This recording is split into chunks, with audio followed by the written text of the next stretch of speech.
Thanks to the brilliant personnel at the FBI, this year has been truly historic in the reduction of crime. It has been a record-breaking year. We have seen in 2025 alone a historic 20-point decline in the nation's murder rate. We also saw 44,000 violent offenders arrested by this FBI last year alone. To put that in perspective, that's twice as many violent offenders arrested in all of 2024. The FBI seized more than 2,200 kilograms of fentanyl last year. That's a 31% increase from 2024. That's enough to kill 180 million Americans across this country. The FBI arrested 8 of our top 10 most wanted fugitives in just 14 months. To put that in perspective, that's double the number of the entirety of the prior administration. We've made over 3,000 arrests and seized over 1,000 firearms at the border, including 90 high-value targets from Mexico brought here for prosecution. And through our leadership in the Homeland Security Task Force and the interagency, a 6-week effort led by the HSTFs contributed to 400 operations, 32 federal agents working it, and 91 metric tons of drugs were seized. We've also seen unprecedented progress in protecting our most vulnerable, our children. In 2025, we located more than 6,300 missing kids. That's a 30% increase from 2024. And we arrested more than 2,000 child predators and human traffickers in 2025. That's a 17% increase from 2024. We also wiped out 4 million pedophile accounts off the dark web entirely. And we also focused in on the 764 network, those who especially target our youth and are vulnerable online. And we saw a 500% increase in the arrest of the NVE community. In terms of national security, we've been equally aggressive on that front as well, on the counterterrorism side, on the domestic and homegrown violent extremist side. And there's no overstating that our work, the men and women at the FBI, proudly stopped 4 terrorist attacks in the month of December last year alone in California, Pennsylvania, Texas, and New York. We also stood up the NSPM Joint Mission Center, integrating intelligence and operational expertise across our agencies to disrupt political violence and domestic terrorism. We finally empowered our capabilities at the FBI with an AI advancement that the FBI workforce has not seen. This FBI is up using AI 230% across our enterprise. The Bureau is fully engaged in defending against cyber attacks from nation-state adversaries, criminals, and everything in between. Last year, our Internet Crime Complaint Center fielded more than 1 million complaints that totaled nearly $21 billion in losses based on cyber theft. We've also seen an increase in complex financial crime arrests, included 400 indictments, and seized over $1.6 billion in funds related to those crimes, a 65% increase. Maybe most impactful in terms of scams, the FBI has led the overseas operations in Cambodia, Thailand, and Burma, crippling the scam center compound stood up by the CCP, including the arrest of an individual responsible for $14 billion in scams alone. And we're scuttling these compounds one by one. Just last week in Dubai, thanks to the cooperation of the FBI and the Dubai National Police and MPS, we arrested 300 individuals, freed 2,000 people who forced into traffic labor, and shut down a $4 billion scam center that was operating to fleece Americans and seniors of their hard-earned dollars.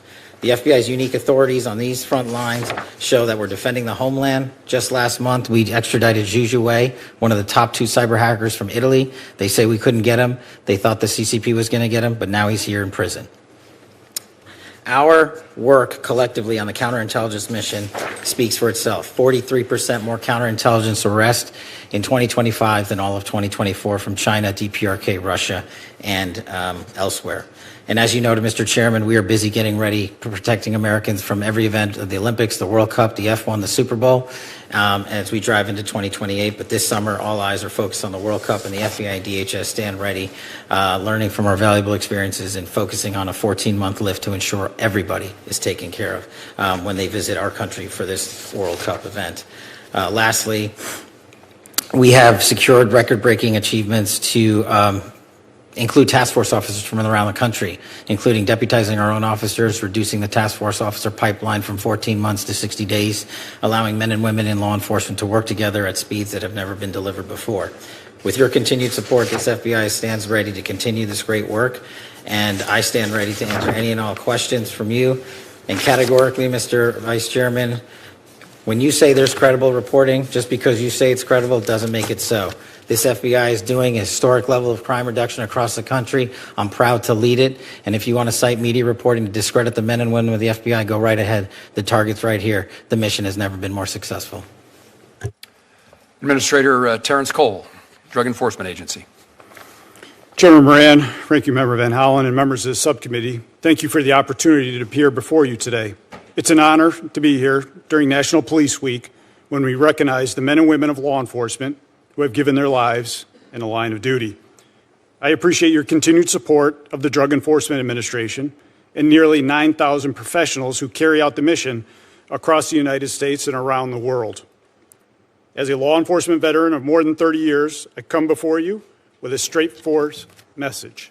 The threat we face today is unlike anything we've seen before. The DEA's mission has never been more urgent. Fentanyl continues to kill Americans at alarming rates. It's not just another drug threat, it's a weapon of mass destruction. Measured in American lives lost every day, it's produced and distributed by transnational criminal organizations that have industrialized death for profit.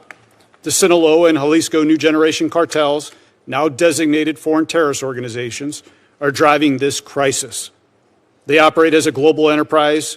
They use sophisticated supply chains, financial networks, and technology to move poison into our communities. They are well-funded, highly adaptive, and relentless. We have to be just as relentless in our response, and DEA is leading the fight. We're taking the fight directly to these organizations with aggressive, intelligence-driven enforcement. Our focus is clear: target leadership, break their command and control, disrupt supply chains, hold accountable those who profit from the addiction and death, including the global networks that supply precursor chemicals to make fentanyl production possible. And we are delivering results. In one recent coordinated surge, DEA and our partners made more than 600 arrests. We seized hundreds of kilograms of fentanyl, multi-ton quantities of cocaine and meth, hundreds of firearms, and more than $11 million in U.S. currency. Across our fentanyl operations, we've made thousands of arrests tied to trafficking networks, seized millions of fentanyl pills, removed hundreds of kilograms of fentanyl powder from circulation. Those numbers translate directly into lives saved. We're also seeing an impact at our community level. In one city alone, targeted operations with our partners led to the reduction in violent crime of more than 1/3, and a significant amount of drugs and firearms taken off the streets. Drug trafficking drives violence. When we dismantle these networks, we're not just removing drugs, we're making communities safer.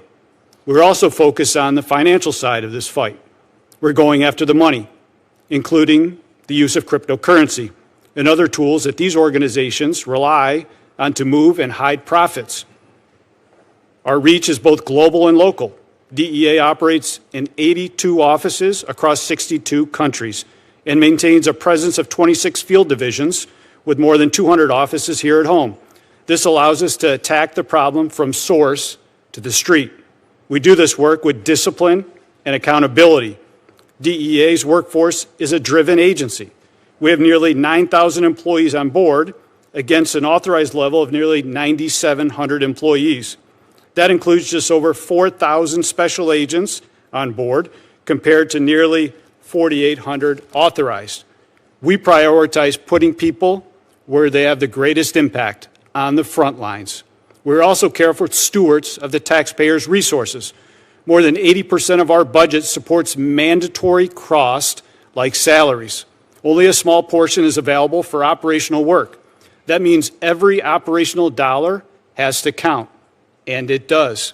We prioritize keeping agents in the field, focus our resources on action that dismantles organizations and removes drugs from our community. We measure success by impact. Networks disrupted, communities protected, lives saved. The President's budget reflects confidence in that approach. It supports DEA's mission, our results, and our stewardship of resources entrusted to us. At the same time, the threat continues to evolve. These organizations move fast. They exploit global supply chains, digital platforms, and financial systems. To keep the pace, DEA has to strengthen its capacity in intelligence, data, and technology. This means giving our agents and analysts the tools to connect information, identify networks, and act quickly. It means improving how we share intelligence with federal, state, local, tribal, and international partners, and it means making sure our workforce has what it needs to do the job. This is about enabling investigators to get out from behind the desk and onto the streets, where they have the greatest impact. Our mission is simple: protect Americans and save American lives. We do this by enforcing the law, dismantling organizations driving this crisis, and working with our partners across the country and around the world. The men and women of DEA understand what is at stake. They see it every day. They carry out this mission with professionalism and purpose. With your continued support, we will stay on the offensive. We will keep pressure on the cartels. We will continue to disrupt networks driving the fentanyl crisis. And we will continue to protect Americans with the resources you entrust to us. Thank you, and I look forward to your questions. Thank you, Administrator. Now, Director Seralta of the United States Marshals Service. Director. Thank you, Mr. Chairman, subcommittee members. Good afternoon, and thank you for the opportunity to testify on behalf of the United States Marshals Service fiscal year 2027 President's budget request. The United States Marshals Service occupies a uniquely central position in the federal justice system. While protecting the judiciary, we're also the enforcement arm of the federal courts, involved in virtually every federal law enforcement initiative. Further, we are the federal government's primary agency for fugitive investigations and have the broadest arrest authority among federal law enforcement agencies. The U.S. Marshals Service has been at the apex of federal judicial protection, investigation, and enforcement with vast mission responsibilities such as witness protection and prisoner management as well. The United States Marshals Service is unique from all other agencies and has no control over the workload for our primary mission: protecting, defending, and enforcing the American justice system. For example, we cannot control the number of threats to our protectees and the subsequent required protection details. Prisoners that enter our custody cannot be controlled. How many federal witnesses we protect, or how many judicial proceedings are held each year. We're excited to work with you in advancing the United States Marshals Service forward in fiscal year 2027. This will require increases in personal equipment for critical safety needs. Our total budget request for nearly $5.2 billion includes, God bless you, $2.2 billion for salaries and expenses, $15 million for construction, and $3 billion for federal prisoner detention. Our workforce is one of the smallest in the federal law enforcement, at about 3,800 deputy U.S. Marshals. However, in fiscal year 2025, we arrested over 73,000 fugitives, conducted over 308,000 prisoner movements, housed over 55,000 prisoners, managed 37,000 assets worth $10.4 billion, provided security details for 18 protectees, in addition to securing the residences of the U.S. Supreme Court justices. Our continued success depends on our ability to provide the appropriate funding and personnel to support our missions. The fiscal year 2027 President's budget request maintains and advances funding for core activities.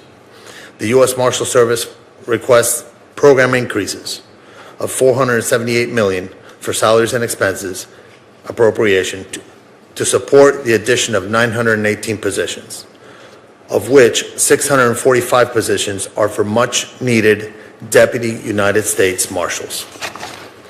The budget request increases funding for judicial security and protective operations, establishes a protective equipment program, provides permanent resources for safe task forces, expands immigration enforcement, right-sizes fugitive task forces, and institutes a cyclical replacement of vehicles.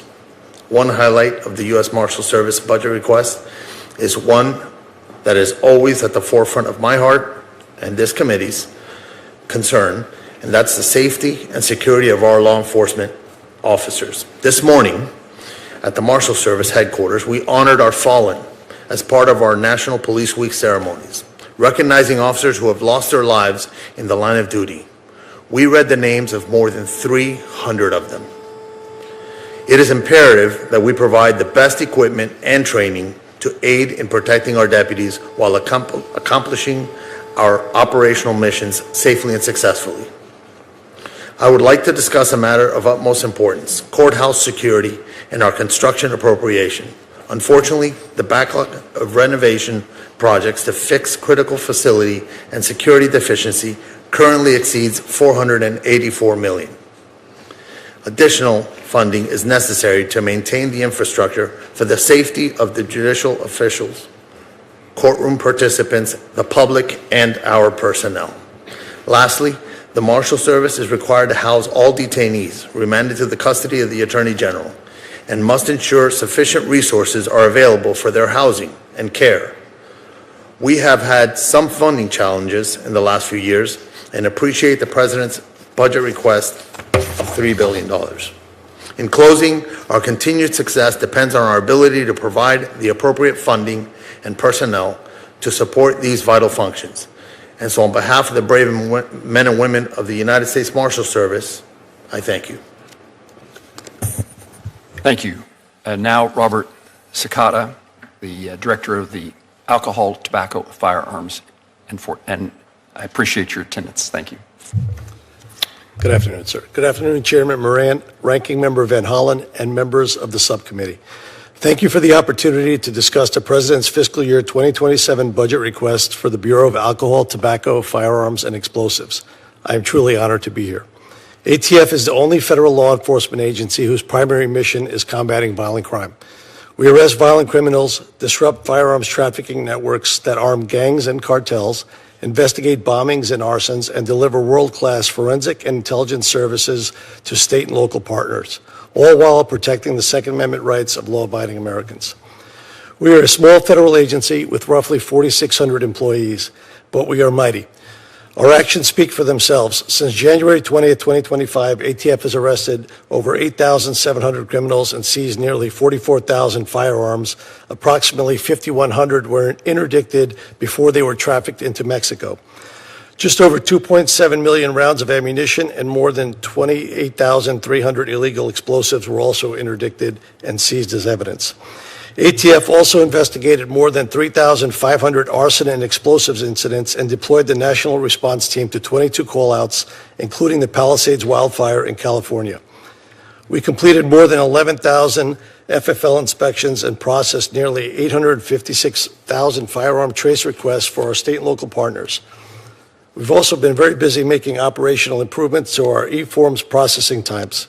Between January 1, 2026 and April 14, 2026, ATF received more than 1 million e-form applications and finalized nearly 924,000 of those applications. Today, we are on track to hit a new record. By the end of May, we will have processed as many e-form 1 and 4 applications in 2026 as we did in the entirety of 2023. We have done all of this while cutting e-forms 1 processing times from 47 days to 42 days and cutting e-form 4 processing times from 230 days in 2023 to just 12 days today. The funds Congress has appropriated to date have allowed ATF to make a tangible difference in communities throughout the country every single day.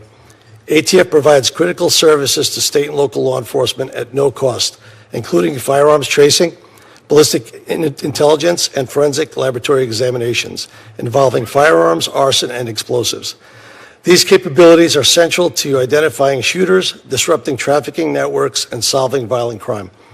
ATF is grateful for this funding and has achieved a tremendous result, but without adequate investments by Congress, these results are not further sustainable. That is what makes the President's FY27 budget request for ATF so important. It totals $1.652 billion for salaries and expenses with 4,749 full-time equivalents. It is what ATF requires to sustain our mission. Notably, the administration's budget includes 2 program enhancements, $7.8 million for NIBIN and $25.8 million for combating gun violence. The NIBIN enhancement will enable ATF to replace aging ballistics imaging equipment and expand correlation services to additional sites. This would ensure timely investigative lead generation, allowing law enforcement to identify and apprehend violent offenders more effectively. The Combating Gun Violence enhancement will enable ATF to add 86 positions, including 60 special agents, to support the expansion of firearms trafficking task forces along the southwest border and increase ATF's ability to identify, disrupt, and dismantle cross-border smuggling operations. If enacted, the administration's budget will enable ATF to sustain core capabilities, modernize critical infrastructure, and continue providing and expanding access to services for law enforcement partners, allowing us to continue focusing on our unique mission of combating violent crime. The Senate has been a staunch supporter of ATF's mission. I'm deeply grateful for that. I look forward to continuing to work together. I thank you all again. I look forward to your questions. Director Sakata, thank you very much. We'll now begin with a round of questions, and I'll begin with you, Administrator Cole. I just returned from a visit to China, where in conversations with Chinese leaders, we again pushed the issue of precursor chemicals and their import to Mexico and ultimately the drugs to the United States. I've also been to Mexico and met with the leadership there to encourage them to discourage China from continuing to import those precursors. What's the DEA? What are you doing as the administrator to engage those foreign partners in China as well as other places, India, for example, to break down this supply chain? Senator, thank you. And DEA is laser focused on targeting and disrupting the supply chain out of China as well as in India. We've held 2 bilaterals this year with Chinese officials, one at DEA headquarters and the other one at our Rocky Mountain Field Division.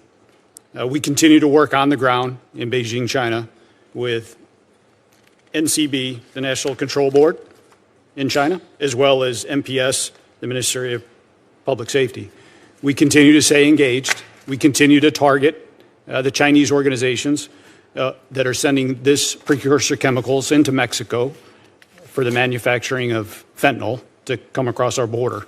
We will continue to stay on our front foot. We'll continue to target. We'll continue to work with U.S. Ambassador David Perdue on the ground in China, who's been a tremendous advocate on the ground, not only for all federal law enforcement, but for protecting American citizens in our country from this danger of the precursor chemicals that continue to flow into Mexico and into Colombia. Administrator, how do you evaluate the interest, the willingness of Chinese officials and other foreign countries, their leadership in actually assisting in keeping the precursors out? And at the ground level, we're working extremely well. I think there are still barriers that are in place. I know the President's visit this week will be fruitful as we continue to stay on the offense when it comes to protecting Americans to this precursor chemicals that continue to flow into Mexico and China. The Mexican authorities have stepped up their game with bilateral cooperation. I think everybody at this table has seen an increase in the cooperation with Mexico, but we need more. We can only determine the effect when we start to see the decrease in Americans that are dying at the hands of this poison that is coming out of Mexico, but is being fueled by China and India. Thank you for your efforts, and I look forward to results. Director Serralta, you were the second U.S. Marshal I ever met in a visit to Florida when you were in the District of Florida, and I appreciate the hospitality you extended to me, 3 years ago or so, as I tried to learn about the Marshals Service in this capacity I hold on this committee. You mentioned infrastructure at courthouses. I've taken an interest over the years in the Commerce Justice Science Subcommittee working to provide additional resources for judiciary security. And that has included security operations, courthouse security, protective details, and threat response capabilities. We've also worked to provide legislation so that information can be removed from websites regarding members of the judiciary and their families. You mentioned another aspect of this in your testimony, and that's about infrastructure I leaned back to my staff to ask if this subcommittee has jurisdiction over infrastructure at courthouses, which I didn't necessarily think we did, but we do because it comes out of your budget. So I wanted to give you the chance to highlight, for me at least, what's the current circumstances that our judges and court officials face in regard to threats, and if you want to re-highlight for us the things that we might do to be helpful to make their persons more secure. Thank you, Senator Moran. It was a pleasure to have you in Florida. I hope to do that again sometime. You did that never knowing that you were going to be the director of the U.S. Marshals Service. I did not know I that. assume. Correct. So our judicial security protective operations is due to with the president's budget to have an increase of $34.6 million. And that's going to strengthen and expand the protective operations mission by adding more dedicated teams and allow the USMS to surge resources when threats necessitate enhanced judicial security. But you bring about the question about the construction backlog, which I mentioned in my opening. The construction backlog is $484 million, and that includes $30 million of it for prisoner elevators. So anytime we have to take a prisoner through a different elevator up the steps, we risk the prisoner injuring himself or someone being injured by having the prisoner walking in unsecure locations. So it is a serious concern. It is something that I believe goes to the judicial security as a whole. The Marshals Service mitigates and we triage what areas we work with first with the input of the judiciary. You would take just one more minute before I turn to Senator Van Hollen. What threats, what's the significance of the threats members of the judiciary and their court officers face today? Is it changing? So for the last several years, there's been an increase in threats. Any threat that is a viable threat to a judge, to us, is serious business. It's something that we will investigate and arrest individuals and seek prosecution on. So there has been an increase in threats. It's been over the past several years, and it's fueled primarily by social media, where folks can be brave on the internet, yet when we go meet up with them, they're not so brave. Thank you. Senator Van Hollen. Thank you. Director Cicada, you hold a position of public trust. Do you agree that you should lead by example and be held to at least the same standard of conduct as you expect of ATF agents? Yes, sir. And would you agree that if one of your agents was unable to perform his or her duties because of excessive drinking, you would need to take corrective action or disciplinary measures? Yes, sir. Director Seralta, same question for you with respect to the U.S. Marshals Service. Do you agree with the responses from Director Cicada? Ranking Member Van Hollen, that would be correct. I would do that after a thorough investigation by our internal affairs. Administrator Cole, same question to you with respect to the DEA. Yes, sir. I would echo what Rob and Gaddy have said. After a thorough review by our OPR, Office of Professional Responsibility, yes, sir. Director Patel, do you agree with these three gentlemen as Yes, sir. the FBI? So you agree, Director Patel, that if one of your agents was unable to perform his or her duties because of excessive drinking, you would need to take corrective or disciplinary action. You agree with that statement? We would implement the inspection review process, just like these other agencies have their own internal investigations, and complete that review. As I said in my opening remarks, I really don't care about your personal life so long as you are able to perform your public and official responsibilities, which are awesome responsibilities. Multiple reports, including reporting by The Atlantic, have alleged episodes of excessive drinking, unexplained absences, and behavior that concern current and former FBI and DOJ officials. You have publicly denied those allegations and filed a defamation lawsuit. So today, as you testify before Congress? Is it your testimony that those allegations are categorically false? Unequivocally, categorically false. So there have been no occasions during your tenure when FBI personnel were unable to promptly reach you?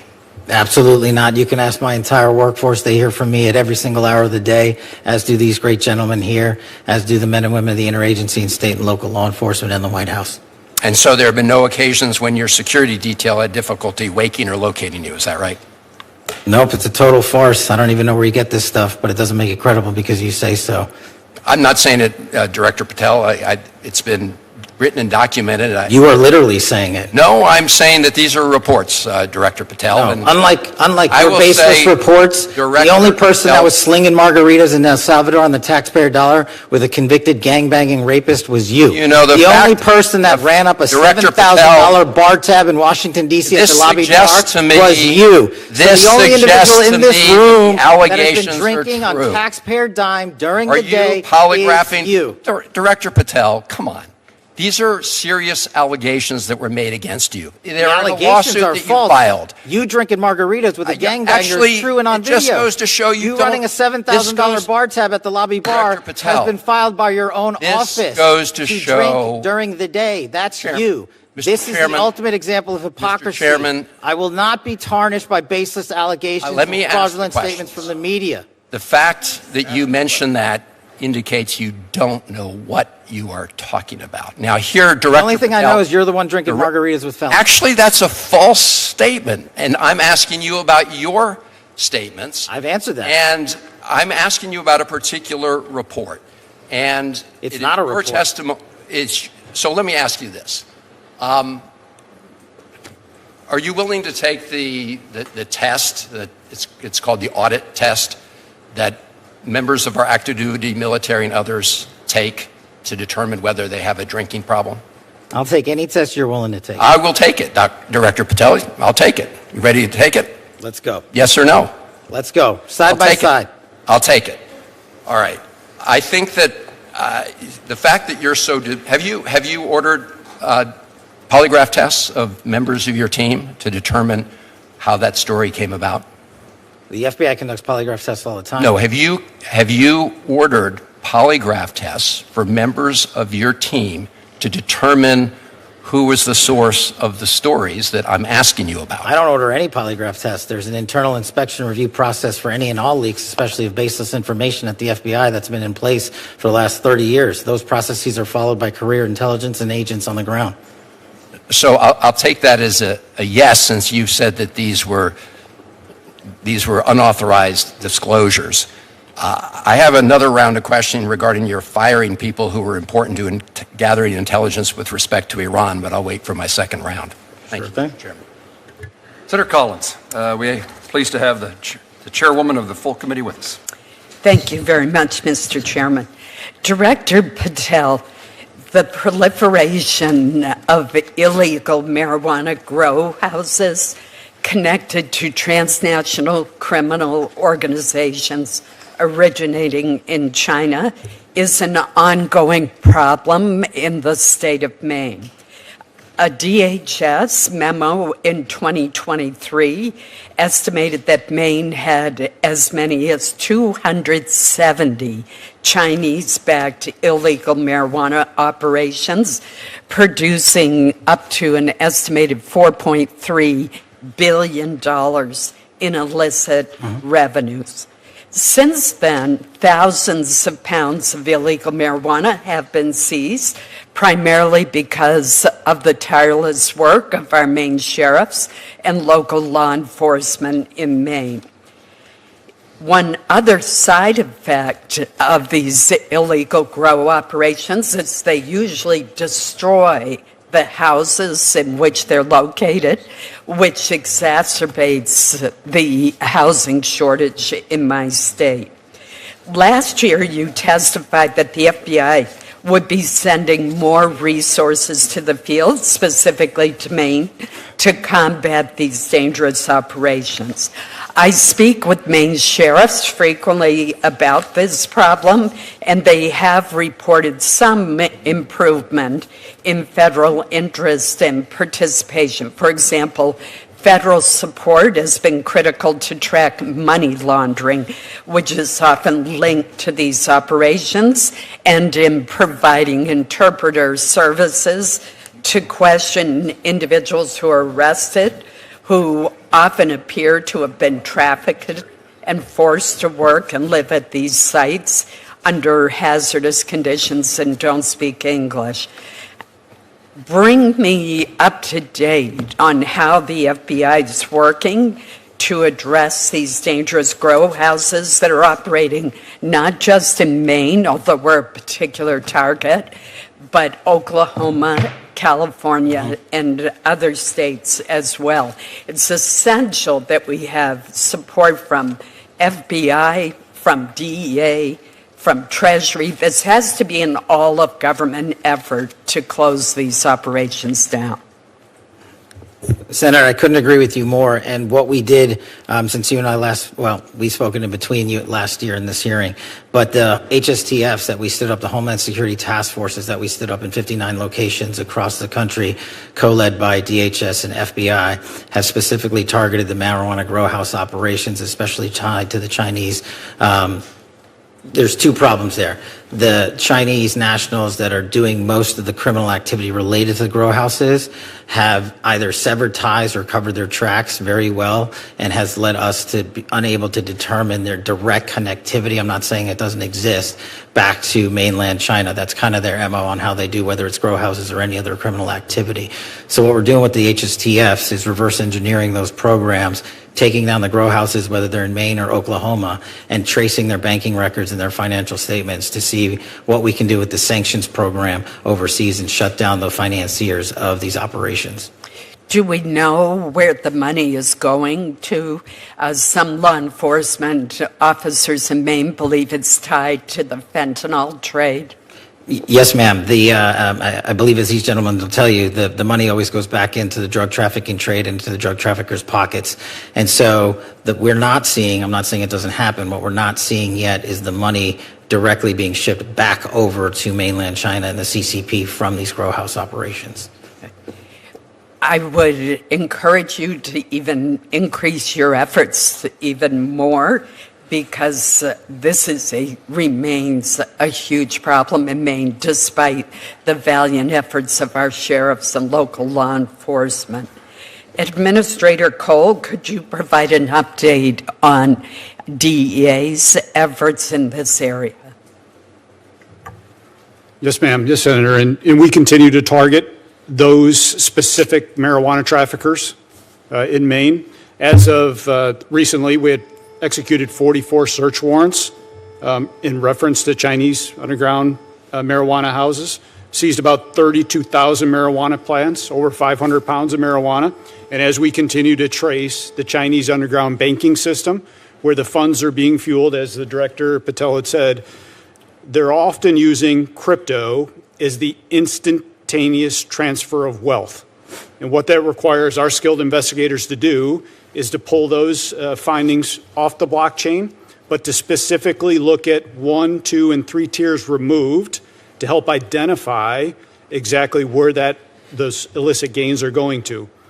We continue to stay on the offensive. Recently, with our Bangor, Maine office, we've identified up to 250 potential locations where this is occurring. So this is ongoing cooperation with our state, local, tribal partners and our federal partners, not only through our efforts, but the efforts of the Homeland Security Task Force that has come together. We will stay on the front foot. We will continue to target and investigate and bring them to justice. Unfortunately, they are embedded, which requires long-term, complex conspiracy work to continue to eradicate not only the poison of the narcotics, but the environmental dangers that they bring to these grow houses. So we will continue. We will keep you posted, Senator. My team is happy to follow up with your team to give you progress and update reports. Thank you. What I have found is a lot of time constituents who live near these houses know what's going on. I mean, all of a sudden, the windows are covered. They see people going in and out at odd hours. They can smell, in some cases, the marijuana. These are not the licensed operations that are legal in Maine. These individuals are not following any of the rules, and they are operating illegally and causing tremendous harm. The fact that your latest reporting shows that there's still 250 houses, and that's probably an underestimate, it shows how incredibly serious this problem is. And again, think of the affordable housing crisis in Maine, in Oklahoma, and other states. These are houses that become uninhabitable because of the amount of black mold that is usually inside of them. So I hope you will continue the task force effort, because this really requires an all-of-government approach. Thank you. Thank you, Mr. Chairman. Thank you, Senator Collins. Senator Shaheen. Thank you, Mr. Chairman, and thank you to each of our witnesses for being here today. Director Cole, I'd like to begin with you. And I'm very pleased that the New England Drug Lab, which is located in Londonderry, New Hampshire, has now opened, not officially, but soon. And it's soon going to start processing samples. But I am concerned about the staff capacity for that lab. And I understand it's going to take about 50 full-time personnel once it's fully staffed. And it's the 8th regional DEA lab. So can you tell me how many positions the DEA needs to fully staff all of its labs, and whether you have requested money in the budget to do that? Senator, thank you for your support of the DEA lab and the funding to go along with it. We are happy to report on time and within budget. Right. Two things you often don't hear in government, but on time and within budget. We are looking forward to being the subject matter experts in building that capacity there. Chemists, fully on board. We are ready to go. We are currently hiring the fingerprint specialists that are going to be required, but we're committed to have that lab fully staffed to service the men and women of local, state, and tribal law enforcement as they continue to identify new synthetic strands of opioids that continue to arrive in the United States from Mexico that are being fueled by China. It's important to realize that as we continue to identify these strands and push out these PSAs, we have a recent PSA, public service announcement, that went out last week regarding 3 more strands of synthetic opioids. This yes, lab is... We're seeing that in New Hampshire, and we're very concerned about it. But so you're comfortable that the money that you've requested in the budget would fully staff not just our lab in New England, but all of the other 7 labs? Yeah, so the great thing about DEA with the chemists, they are the highly fully staffed core series at DEA at almost 97%. We have a class in session right now of 17 more chemists coming on board. So I'm very confident that we are going to be staffing levels at 98, 99% right. within the next few months. Yes, ma'am. Well, thank you. That's very good news for us, and the New Hampshire delegation is interested in being helpful in any way we can. Director Seralto, I know that you said that at the Marshals Service you can't really control much of the work that you have to do, that you have to handle whatever comes your way, but you can control what you request in your budget. And I noticed that your budget request increased funding of more than $152 million for immigration-related activities, but only, I think you said, $34 million to increase judicial security. And I am concerned that given the increase in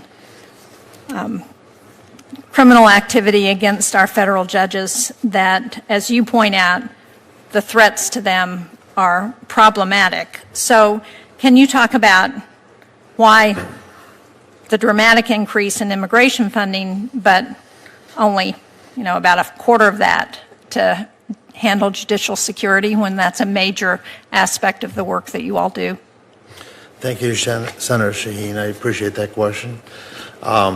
So our immigration ask for $152 million expands the USMS's participation in the Homeland Security Task Forces, whose mission is to disrupt transnational criminal organizations. It also provides funding to support the USMS's increased workload in our traditional missions.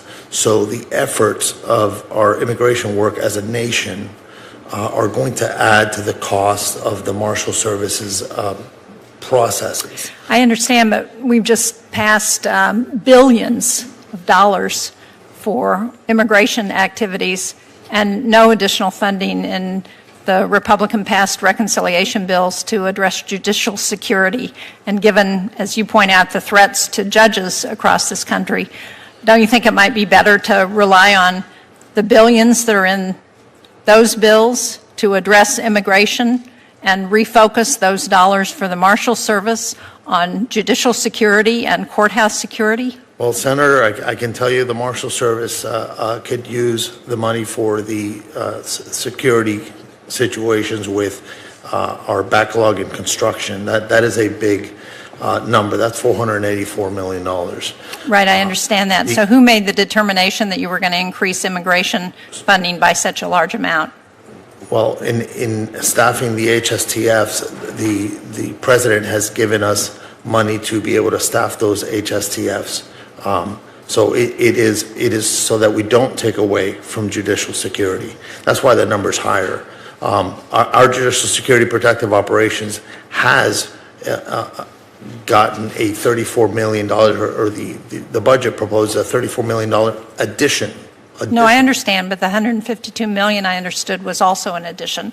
My time is out. Thank you, Mr. Chairman. Thank you, Senator. Senator Graham. Thank you. Mr. Cole, what would you say to anybody who wanted to abolish the DEA?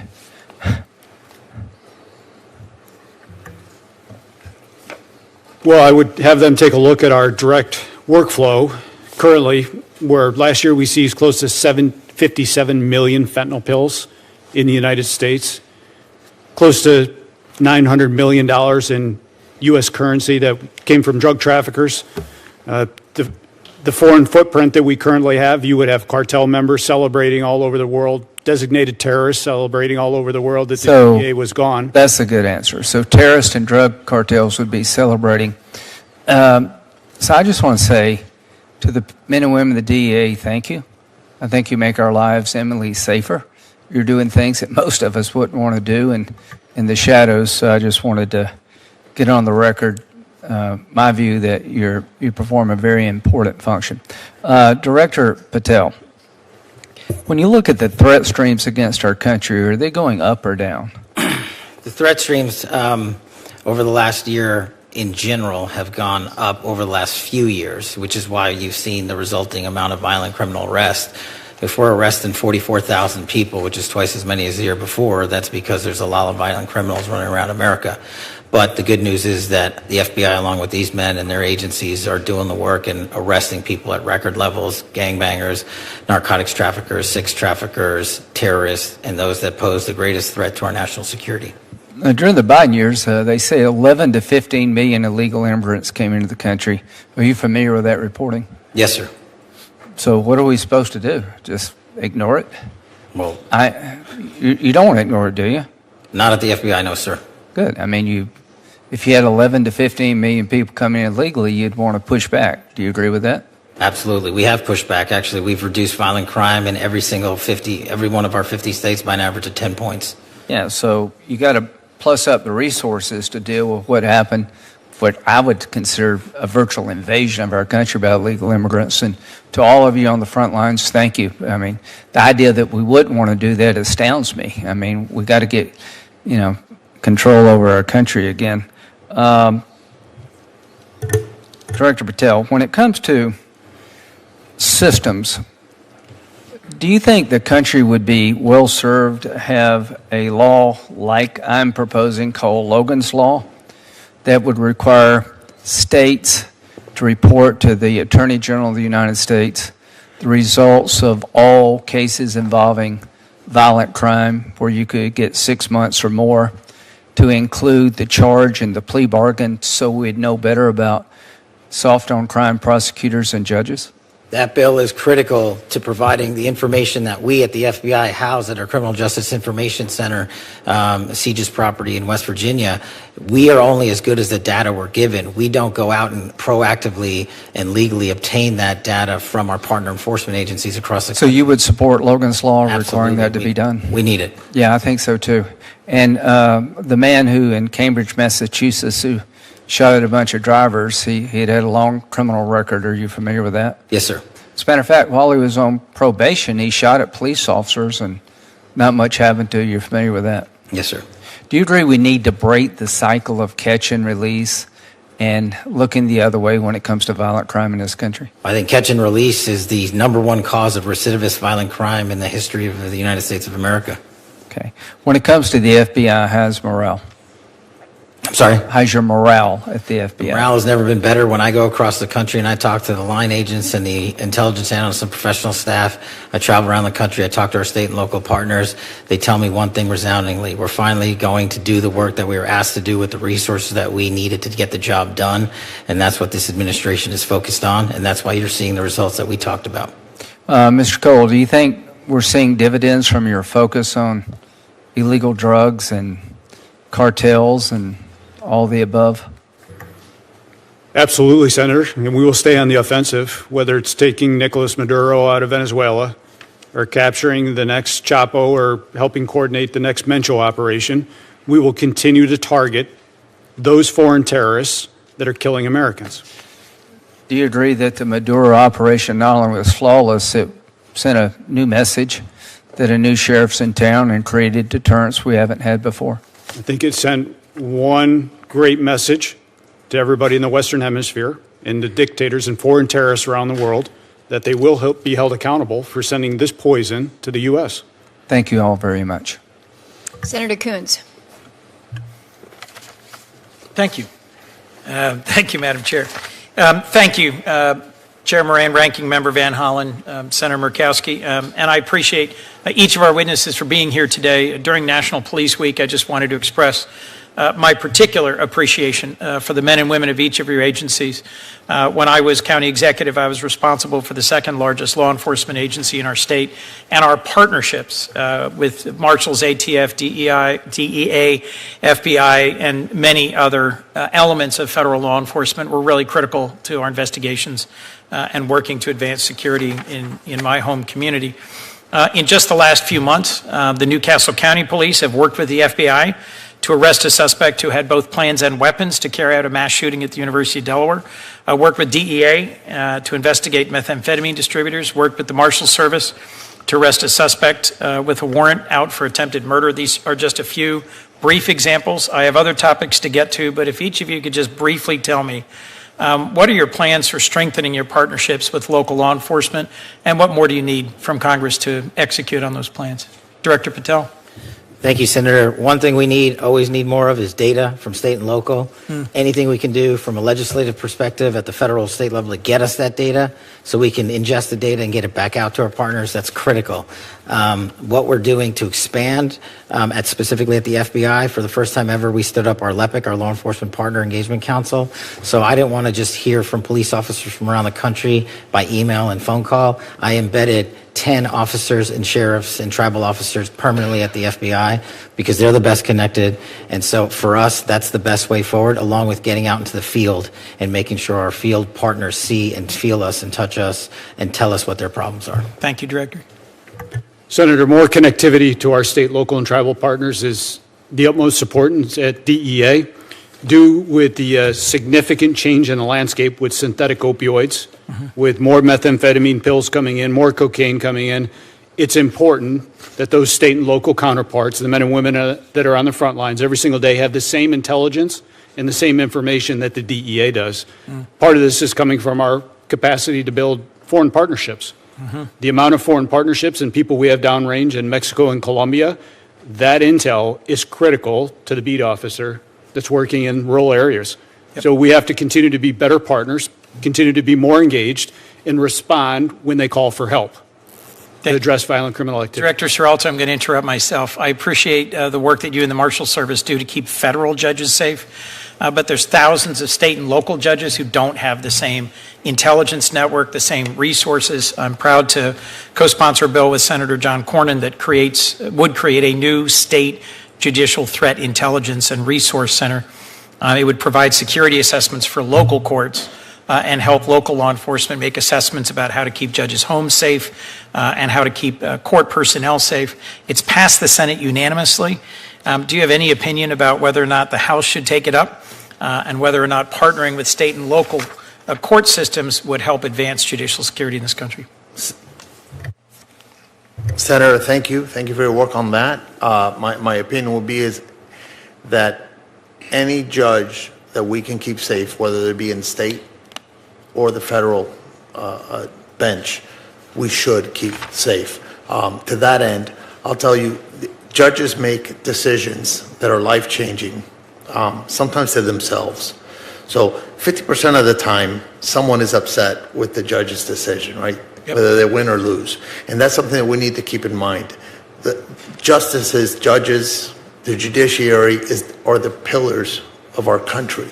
I look forward to working with you on protecting and promoting judicial security. Director Patel, reauthorization of Section 702 is something I've previously grappled with, but we've not heard at all from officials from the FBI or the other intelligence agencies testifying about the proposed 18-month clean extension. Were you invited by Chairman Grassley to testify before our committee about Section 702? What I recall, Senator, is that we in the FBI team have been providing briefings pursuant to the chairman's request. So we've done at least a dozen in the Senate and at least half a dozen or more in the House, including myself and Director Ratcliffe personally. Okay. I have not participated in or benefited from any of those briefings. And doing oversight on the reforms that were put in place and how closely they're being followed is critical to my concluding whether or not I'll vote for an extension. Director, I have to ask you one last question. You attended the Olympics in Milan. How much did your trip cost, and to what extent did that help you carry out your mission as director of the FBI? I greatly appreciate the question, Senator. As you know, the FBI and DHS are responsible for the security of the Olympics, the World Cup, the F1, the Super Bowl, and everything else. We had 250,000 Americans travel to Milan.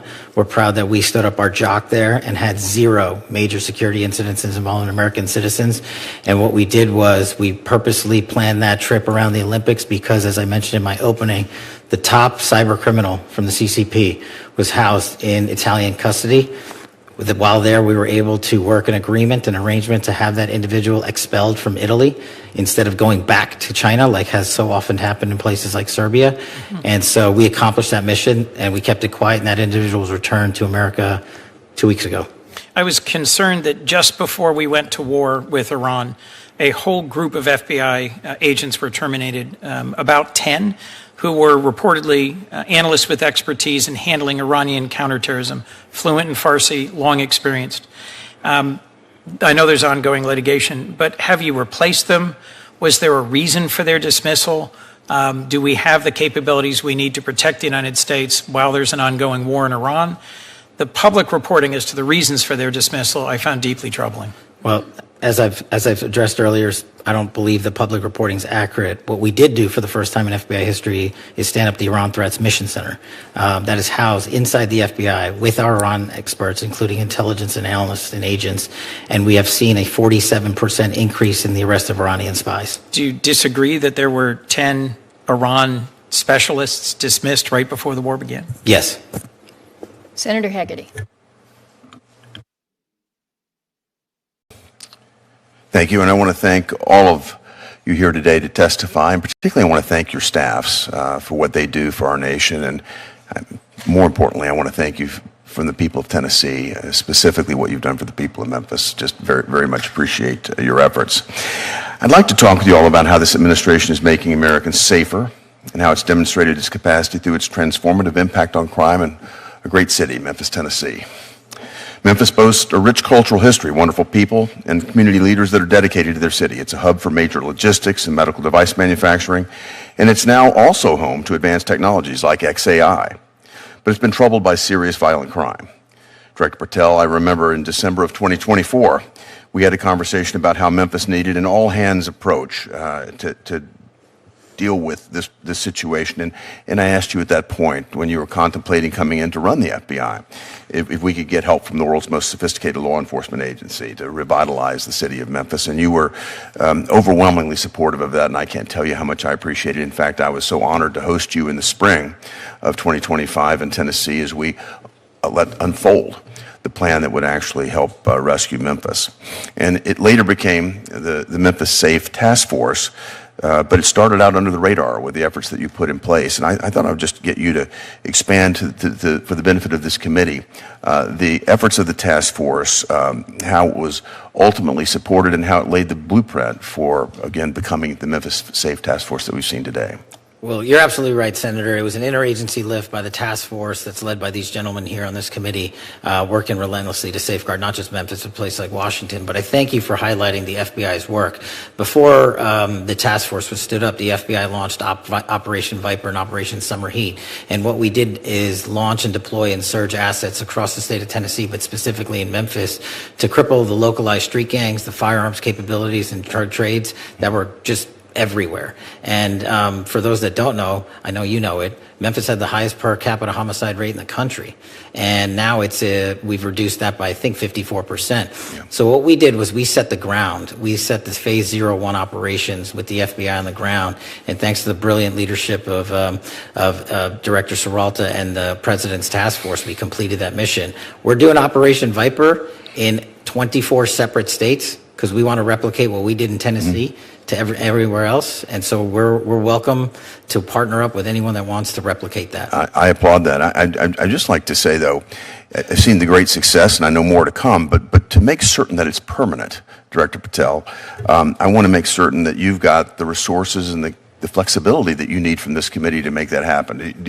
Anything that you'd like to advise us that you'd like to see to achieve that objective? Well, thanks to you and the leadership in Tennessee, we just opened up our new office in Memphis to permanently assure the citizens of Tennessee that we're not going anywhere. And the budget request enhancements that we've put in place will allow us to hire the agents that we need to fill those billets across the country.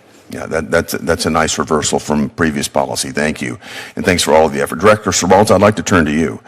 Certainly things didn't stop with the FBI's crime task force. That effort laid the groundwork for the President to issue an executive order establishing Memphis Safe. Director, given your direct involvement, can you walk me through the results of Memphis Safe Task Force from your perspective and where you see it going from here? Thank you, Senator.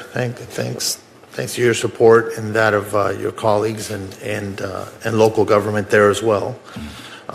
It's been highly successful. So the President's decisive action in Memphis proves that when federal government partners with local government leaders, we can turn the tide against failed experiments in criminal justice reform and make America safe again. Since launching on August 1st, 2025, and as of April 30th, 2026, I am pleased to report that the operation has yielded 8,701 total arrests by federal officers, averaging 40 per day, including 64 for homicide, 957 for narcotics, and 791 for firearms violations.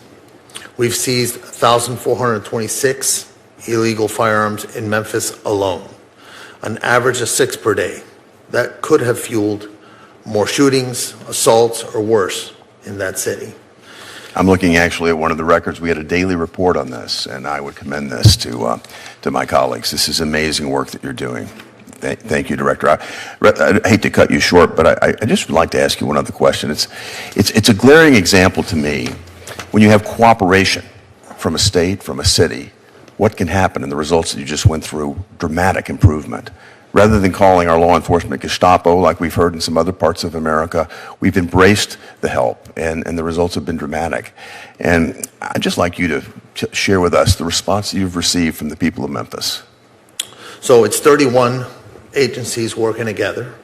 That includes state and local and federal. And the operation has had significant positive impact on the lives of the Memphis residents. The city residents and visitors are now visiting the downtown area, local businesses are rallying back.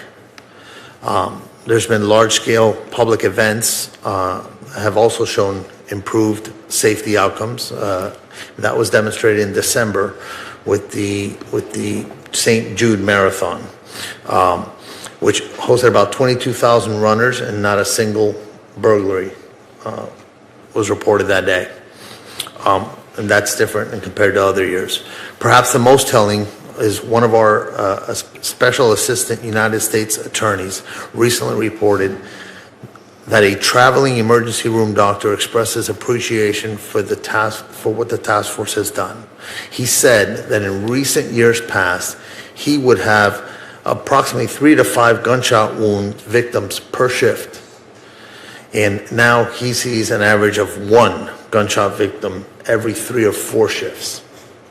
It's dramatic. We've made an amazing impact, and the fiscal year 2027 President's budget request includes a vital program increase for us, $76 million for 200 positions.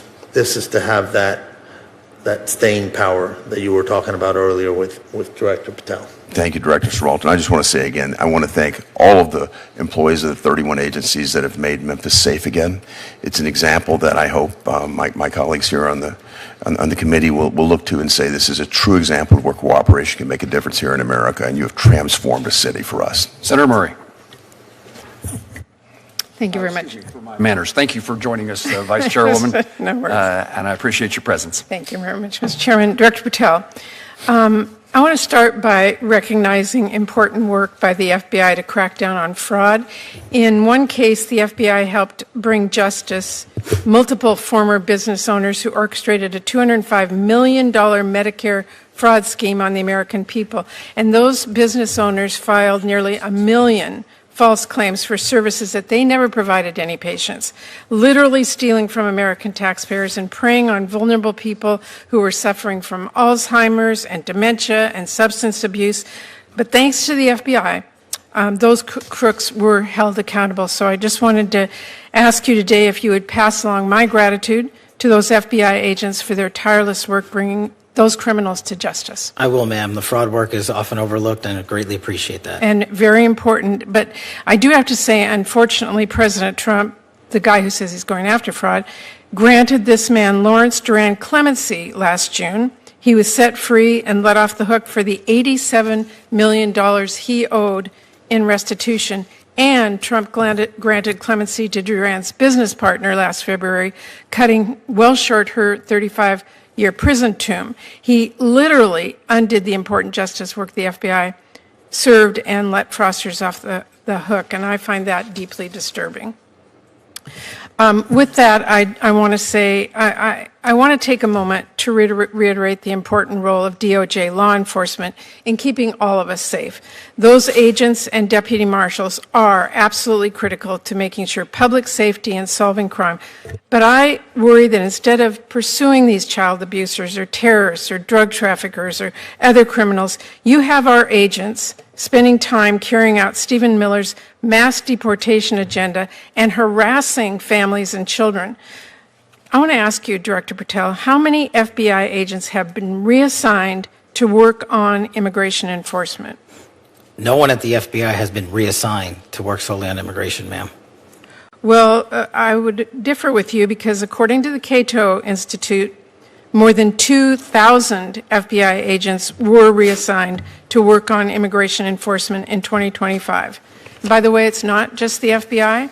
More than 2,000 agents from the DEA, more than 600 from the Marshals Service, and more than 1,000 ATF agents are spending their time on immigration enforcement. That has really pulled critical, highly trained assets off of work to keep our communities safe from drugs and guns and other threats, and I find that deeply disturbing. Now, Director Patel, I want to ask you about a number of extremely troubling stories recently about your leadership and temperament and what's happened to the FBI with you at the top. And in response to all the concerns about your leadership, instead of righting the ship, you've taken to polygraphing your employees to scare them and attempt to rat out leakers. There are reports that you're using FBI resources to investigate journalists for reporting what's going on, and that is absolutely not what this committee intended when we funded the Bureau. So can you commit to this committee today that no agent hours have been pulled from other work like counterterrorism or violent crime investigations to work on matters related to negative press about you or your personal lawsuit? Senator, I greatly appreciate the question, and I can tell you unequivocally, this FBI is targeting and investigating no journalists. This FBI is targeting no journalists. The Obama and Biden administrations targeted dozens of journalists, sent out 1,200 interviews. I didn't ask you about the Biden administration. I asked if you can commit to this committee that no agent hours have been pulled from other work. We have not done so. Okay, well, there are reports that are using FBI resources to investigate journalists. You are saying, well, let me just say, Director Patel, we need a serious budget, but we also need serious leadership. And I will say this, there is one clear priority in Trump's overall budget, and it isn't law and order, it is war. Because while Trump is proposing cuts to programs that really do keep people safe, he wants to increase war spending by $500 billion. And I don't need to tell anyone here we are not going to bomb our way to safer communities. So I intend to help rip that budget up and write bills that keep families safe. But beyond that budget, we need serious leadership at the FBI that the American people can trust. And I am deeply concerned about the reports that your leadership has not been serious. We need somebody at this agency who's focused on solving criminal cases, not passing out branded bourbon or jetting around the globe. Your job is to be reachable. And I know Senator Van Hollen asked you about this, but I got to say, if you want to pass out liquor or pop bottles in a locker room, stick to podcasting. Leave law and order to people who really do care about justice and appearances. That is really critical. And it's what I am really deeply concerned about, and so are many people. Thank you, Mr. Chairman. Can I respond? This is what real leadership looks like at the FBI. Every one of you was given it. This is what's happened under my tenure at the FBI and the Trump administration. 20-point drop in the homicide rate, 45,000 violent offenders arrested last year, twice as many as 2024, 2,450 criminal gangs disrupted, that's a 322% increase from 2024, 6,900 child victims have been located since I've been in the seat, that's a 144% increase, 2,900 child predators and human traffickers arrested, that's a 70% increase, and we've arrested 8 of the top 10 most wanted fugitives in the world in 14 months, that's twice as many in the 4 years combined. That is what the men and women of the FBI are doing, well-resourced. Everyone should take a look at this. If people want to continue the baseless, fraudulent, false personal attacks at me, that's great. Keep the target on me, as I've always said, but the mission has never been better. Mr. Chairman, if I could just respond to Senator Murray. I appreciate the work of our FBI agents, but leadership, serious leadership, is a concern. And we are seeing the pictures of passing out branded bourbon and what happened at the Olympics, and jetting around the globe and all of the rest of it. And that, I will say again, Mr. Chairman, is of deep concern to me. Thank you, Mr. Chairman. Thank you. Senator Fisher. Thank you, Mr. Chairman, and thank you, gentlemen, for being here today. I'd like to begin with the agency that you lead, Director Patel. Over the past decade or so, the FBI has come under intense and justified scrutiny for perceived and actual misuse of agency personnel and resources for political objectives. Director Patel, what steps have you taken to refocus the Bureau to its core missions of counterterrorism and counterintelligence on federal law enforcement and on criminal justice? Thank you, Senator. I think the weaponization of law enforcement that you spoke of was caused by the centralization of the FBI in the National Capital Region. What I mean by that is, before I got in the seat, over 1/3 of the entire FBI workforce was located in the National Capital Region. When I got here, I put 1,000 agents into the field permanently. Every single state got more agents than they've ever had. Behind that, I sent 300 intelligence analysts into the field permanently. Behind that, I sent 500 support staff and program managers into the field permanently.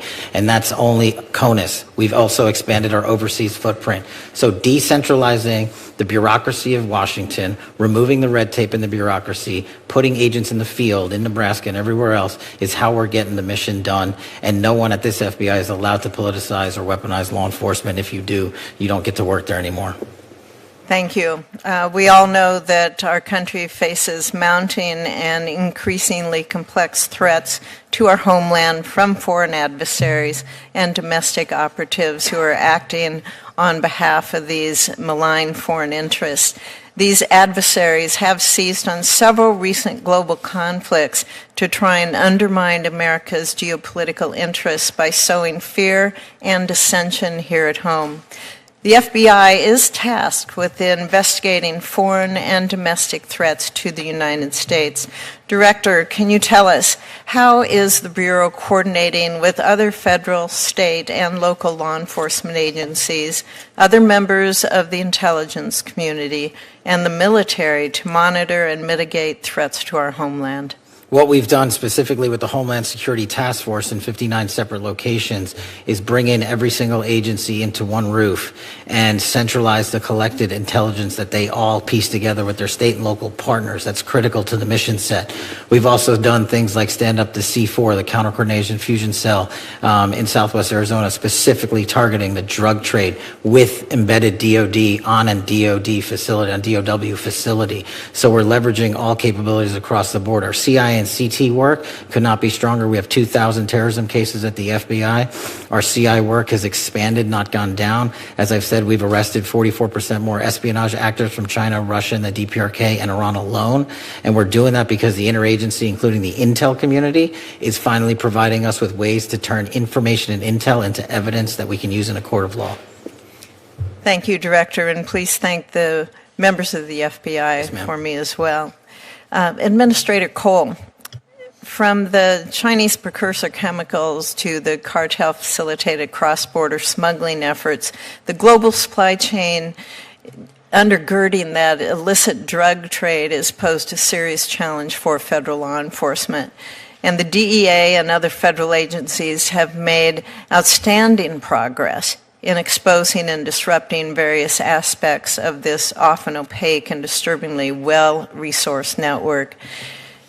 Administrator, I was on a CODEL with the chairman of this subcommittee in China, and the precursors to fentanyl is something that we brought up to various officials in the Chinese government. Have you seen a change in the illicit drug trade in recent years, and especially with your time at the agencies? What are we seeing on the ground? At the ground level, the teams are working extremely well, not only in China under the ambassador's leadership, but as we continue to target the Mexican cartels, Sinaloa and CGNG, that receive the precursor chemicals. We need to make sure that we keep an eye on the northern border as well. We see more precursors coming into the port of Vancouver, coming into Canada, and the Canadians, with the Mexican cartels in country, have started producing and manufacturing fentanyl in Canada. In the last 2 months, there's been significant seizures of fentanyl in Canada. Do they cross our country to get there? They How do arrive they at the arrive in there? port of Vancouver, Okay. and then they transition through Canada to the different source locations for manufacturing production, and then it comes across our northern border. It's something that everybody at this table is worried about. We continue to keep the pressure on China, on India, continue to target the leadership in the cartels, but very conscious of what's going on the northern border as well. Thank you, and thank you all for the work that you do. Thank you, Mr. Chairman. Senator Reed. Thank you very much, Mr. Chairman. Director Sakata, you've been neglected. I can't let that go. First of all, let me thank you for your, I calculate, 20 years of service in the ATF. And prior to that, as a police officer in New York and Plainville, Florida? In Plantation, Florida. Plantation, close enough. Yep. But I want to focus on those devices which transform a semi-automatic rifle into an automatic rifle. For many years, the federal government took a position that force reset triggers were, in fact, illegal. And yet there was a case in which, in 2025, the DOJ reversed itself, and they essentially, by their reversal, allowed these force reset triggers to become legal. And all you have to do is buy one, find one, go to YouTube, look at the YouTube.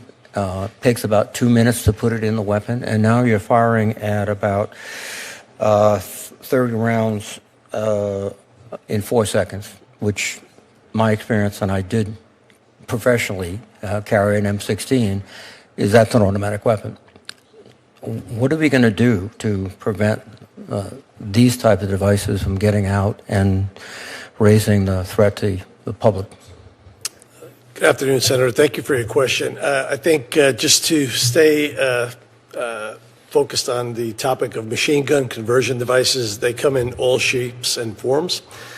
Some referred to as switches, as they are sometimes put into semi-automatic pistols to convert from semi-automatic to full. Automatic drop-in auto sears for rifles.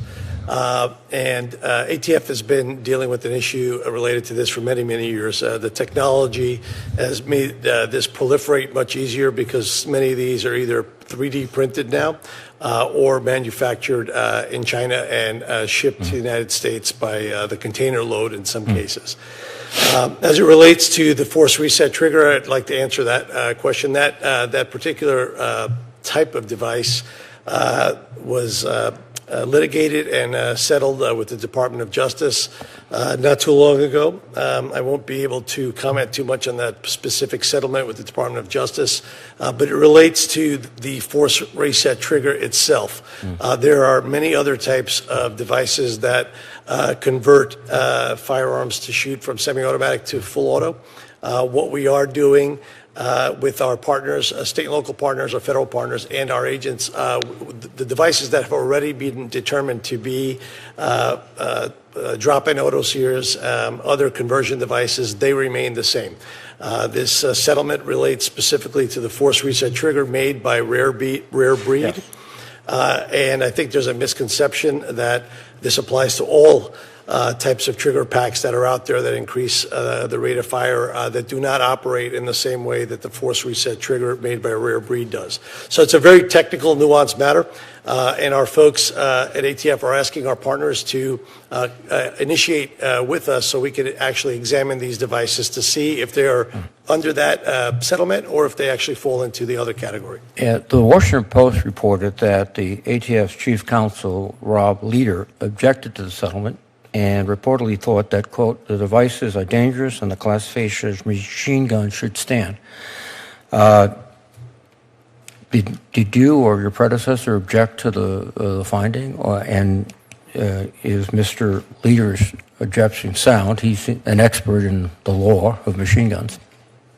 Yeah, I think, sir, that this is a matter that Mr. Leiter found to be a very technically nuanced issue in the way that trigger operates. It's a little bit challenging to explain here in this room, but I think if we were able to demonstrate the way they operate as compared to a switch like a drop-in auto sear, there's a clear difference, and I think that's where we found room for the settlement that Mr. Leader participated in. I would suggest that you're looking at the wrong criteria, in my view.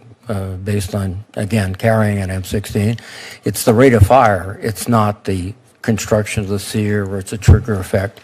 And when you have a rate of fire of 30 rounds in 4 seconds, that's an automatic weapon.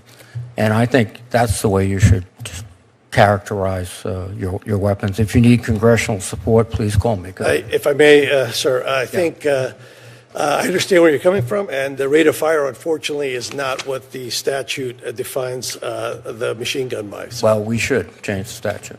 So, thank you very much. Senator Britt. Mr. Chairman, thank you so much. I want to thank all of our witnesses for being here today. Director Patel, I'd like to start with you. I want to just highlight some of the great work that the FBI has done in Alabama. So over the last year, we have seen the Bureau oversee the arrest of 1,187 criminals. We have seen you seize 31 kilograms of cocaine and over 3 grams of fentanyl.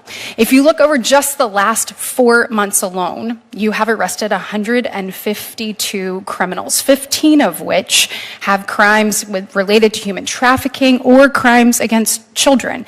And that includes a 2-week operation, Operation Southern Star in Montgomery, Alabama, which was an interagency operation where I believe you had 63 arrests, 52 guns recovered, and 40 drug seizures. As a resident of Montgomery and as someone who is raising her children there, I want to say thank you. On behalf of me, on behalf of all the moms and dads that are raising their family there, and on behalf of our community, we say thank you. And I know that this is not just Alabama where you're doing this across the country. It is why the FBI has overseen the largest dip in recorded murders in history. I just want to say thank you. And I think it is also why you have asked for a significant increase when it comes to actually returning to your mission of putting criminals behind bars. I completely support that request and just want you to kind of expand what that would do. Can you talk about how that increase would help you continue the good work that you're doing in Alabama, going after criminals, violent criminals, cartels, and others? And of course, across the country as well. Thank you, Senator. I will pass on your kind words to the workforce for sure. They're greatly appreciated. We're doing 2 things. As I discussed earlier, decentralizing Washington, D.C., and putting human capital in the field. And in order to keep backfilling that human capital, we need more. So we need to take on the outdated onboarding pipeline program at Quantico. We've seen the BFTC, our Quantico graduation classes, increase since I've been in the spot, because it used to take over 14 months to get in, and we've shrunk that by over 4 months. We haven't lowered the standards. We just eliminated the wait time after a paperwork application was put in. But what we also need to do is work with our state and local folks in the field and provide them with the advanced training capabilities they need, specifically, for instance, the drone program capability. We launched the first ever of its kind for state and locals ever in the history of the U.S., a counter-UAS program down at the Redstone Arsenal in Huntsville, Alabama. We've graduated 65 state cops from that program. The wait list is long. Every single agency across the country wants their police officers there because they want them there for the World Cup, they want them there for sporting events, they want them there for counter-narcotics. So the enhancements we've requested specifically relate to Redstone Arsenal, our advanced training capabilities, including our cyber center, our TDAC school, and we're the only ones in the world that have a ballistic research facility that's housed at Redstone Arsenal. That's how we train the next generation of law enforcement officials, and we need more seats, more humans in the seats that we have. Wonderful. Well, I hope that we will continue to support that. I know the work that you're doing there is cutting edge, and it is also preparing us for what's to come. So thank you, and thank the men and women who work alongside you for making all of this happen. Director Cicada, I know that we discussed at your confirmation hearing the great work the ATF is doing to combat the flow of illicit Chinese vapes into our nation. And I also know Director Seralta, that the Marshals Service was involved in some of the recent seizures that we saw as well. These unsafe products target kids in many instances, and I think we have got to put a stop to this. Can you discuss how you think that your budget request for these agencies is going to allow you to enhance your efforts in these space and get these off of our streets? Good afternoon, Senator. Thank you for your question. As you mentioned, Director Seralta, myself, Director Cole, Administrator Cole, and our partners at the FDA are working hand in hand to identify these wholesalers and retailers that are dealing in these illicit vapes. We are, I can speak for ATF, we are very short staffed that we're making around the country. Although we are greatly appreciative of the President's proposed budget for 2027, that budget maintains current services. It doesn't allow for expansion into other areas. So we would love to have more agents to focus on this effort in particular, but it's very challenging for us to do so with the budget that we have. Absolutely, and I am out of time. I just want to associate myself with the chairman's comments with regards to the Marshals Services and the protection that we provide our judges, from our justices to our circuit court to our DJs. We need to make sure that you have the resources you need to keep them safe. Thank you. Thank you, Senator. Senator Britt, thank you. Senator Peters? Thank you, Mr. Chairman, and to our witnesses here today, thank you. Thank you to each of you for the work that you do every day, especially during National Police Week as we all gather here. So again, thank you. Director Patel, we are now more than 2 months into a war with Iran, a leading sponsor of terrorism, and we have already seen at least 3 terrorist attacks related to that war, including one at Temple, Israel in West Bloomfield, Michigan, where a Hezbollah-inspired attacker rammed a vehicle into a synagogue holding approximately 100 young children. And yet the FBI has not yet put out an intelligence bulletin about the threats to the homeland resulting from this war. Something that is, as I think you know, usually standard action in coordination with the National Counterterrorism Center and DHS, and is absolutely essential to ensuring that state, local, tribal, and territorial private sector partners are prepared for these threats that we are seeing and actual actions that we're seeing.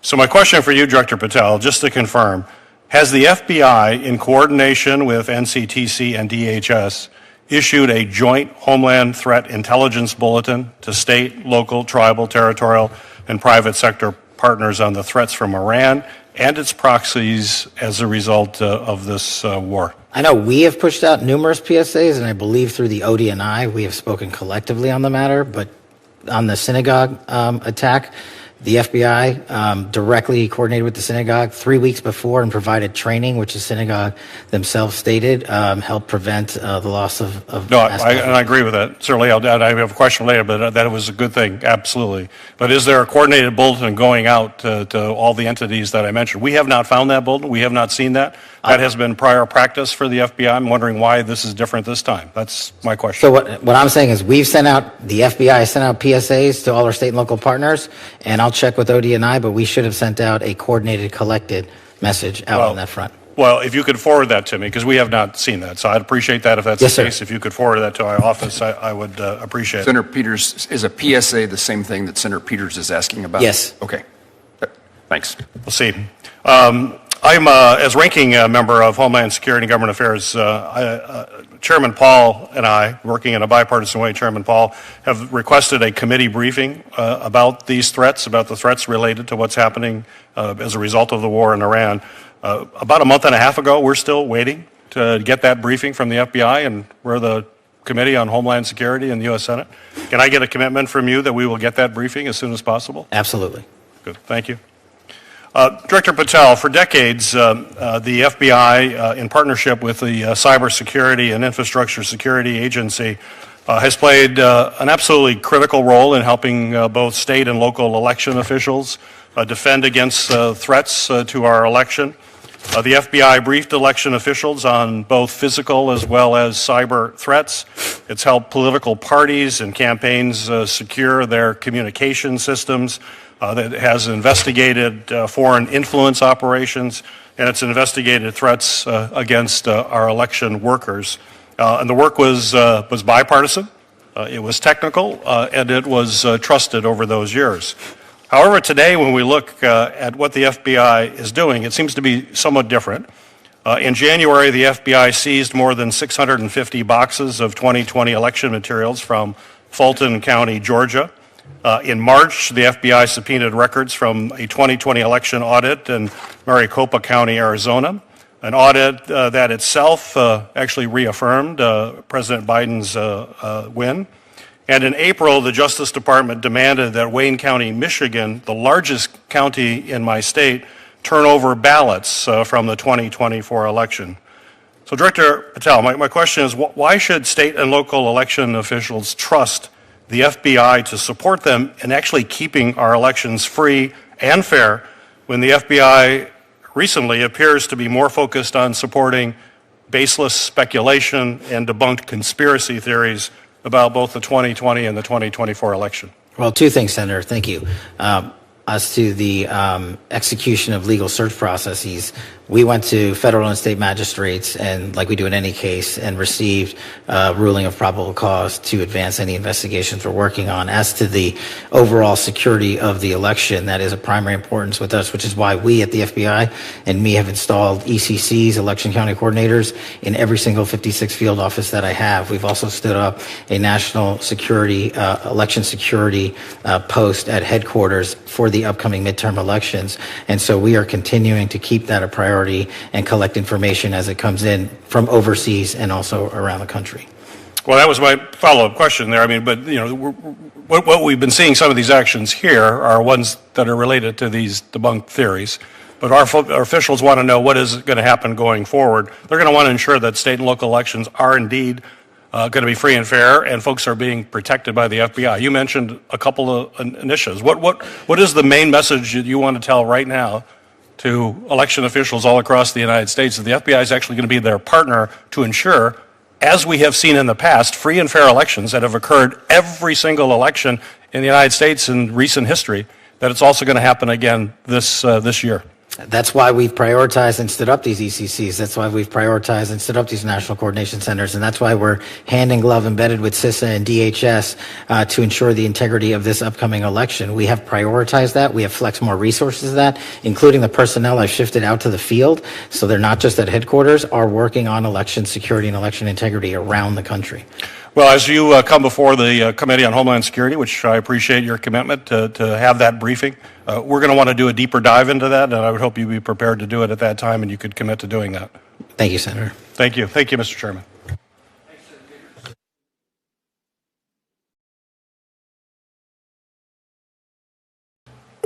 Thank you, Mr. Chairman. Thank you, directors, all of you, for your good work.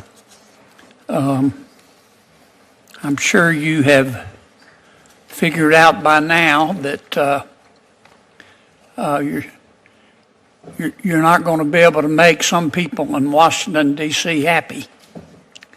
I regret that.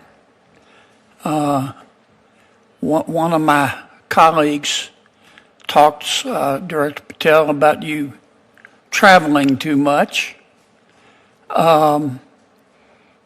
Is it important that you go out there and travel and talk to our line agents and try to maintain morale?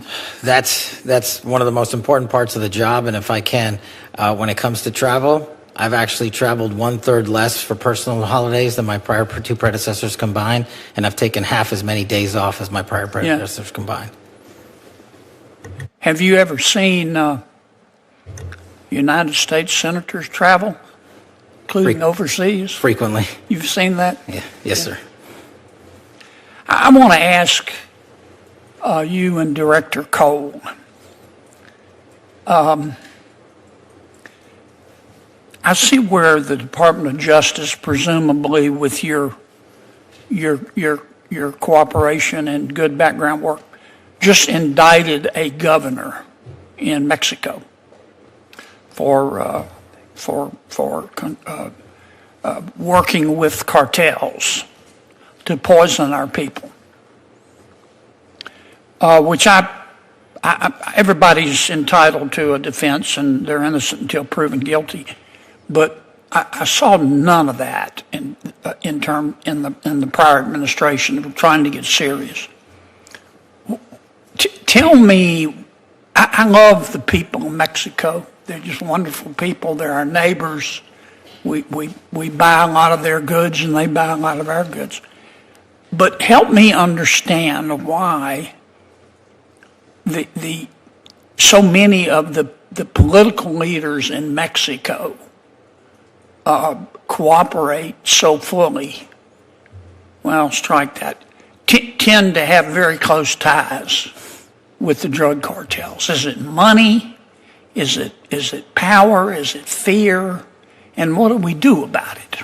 I'll address it generally. The case is specifically the DEA's, Senator. But generally speaking, we've been able to retrieve 98 defendants from Mexico in the last year, which is, I think, triple the year before. So they're cooperating in ways that they haven't done before in the past. But I do see your point, and I agree that largely it's fear, Senator. These cartels have so much power, and you've seen them go down there and kidnap people, behead people, burn people.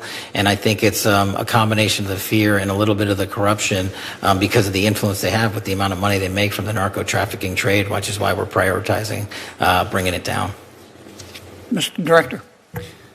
Senator, it's good to see you again. Good to see you, and I sir. testified during my confirmation hearing regarding the arrest of Garcia Luna, who was in charge of the federal police in Mexico. And after a career special agent, had the opportunity to work in Colombia, Afghanistan, and end my career in Mexico, there's no doubt that the narco traffickers and high-ranking government officials in Mexico have been in bed for years. But for all of a sudden, we're paying attention to it. We have a president who fully supports America first, Americans first. They are just as much responsible for the death and destruction of record amounts of Americans by cooperating, by conspiring, by helping, producing this poison to come across the border and come into our country. And Senator, I can assure you, this is just the start of about what's to come in Mexico. Good. I think it's important, and I don't want to paint with too broad of a brush, but I think it's important that we keep the pressure on. And I appreciate the good work that both of your agencies have done and that the president has done.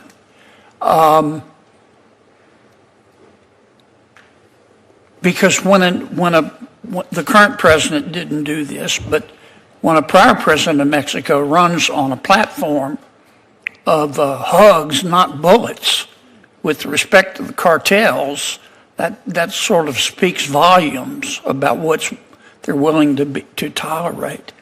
Can I ask one question, Mr. Chairman of Director Patel?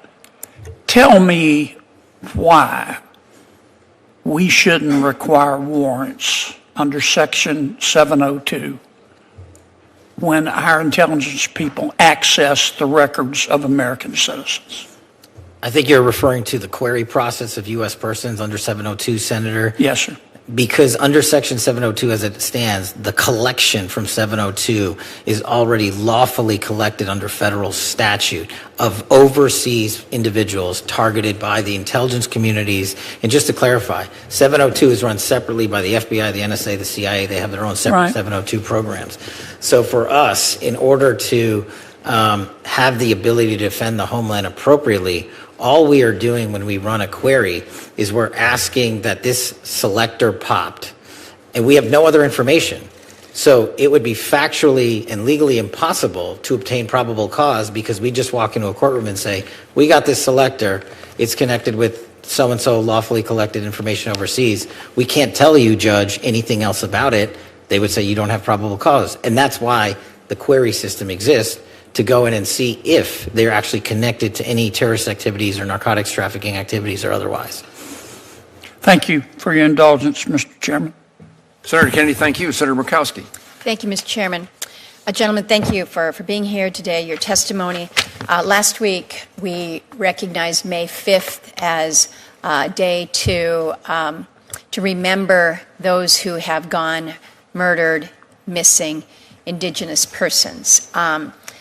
Unfortunately, in Alaska, this is something that we use some pretty strong words like epidemic and crisis. The Urban Indian Health Institute has reports on the numbers that are out there right now, and in Alaska, we've got 229 murdered, missing Indigenous persons, 80 murdered, 149 that are on the missing list. And the statistic that is always so troubling is that when women go missing, when women come up, are determined to have been murdered. 75% of them are Alaska Native women. I mean, the statistics are just shocking and deeply, deeply troubling.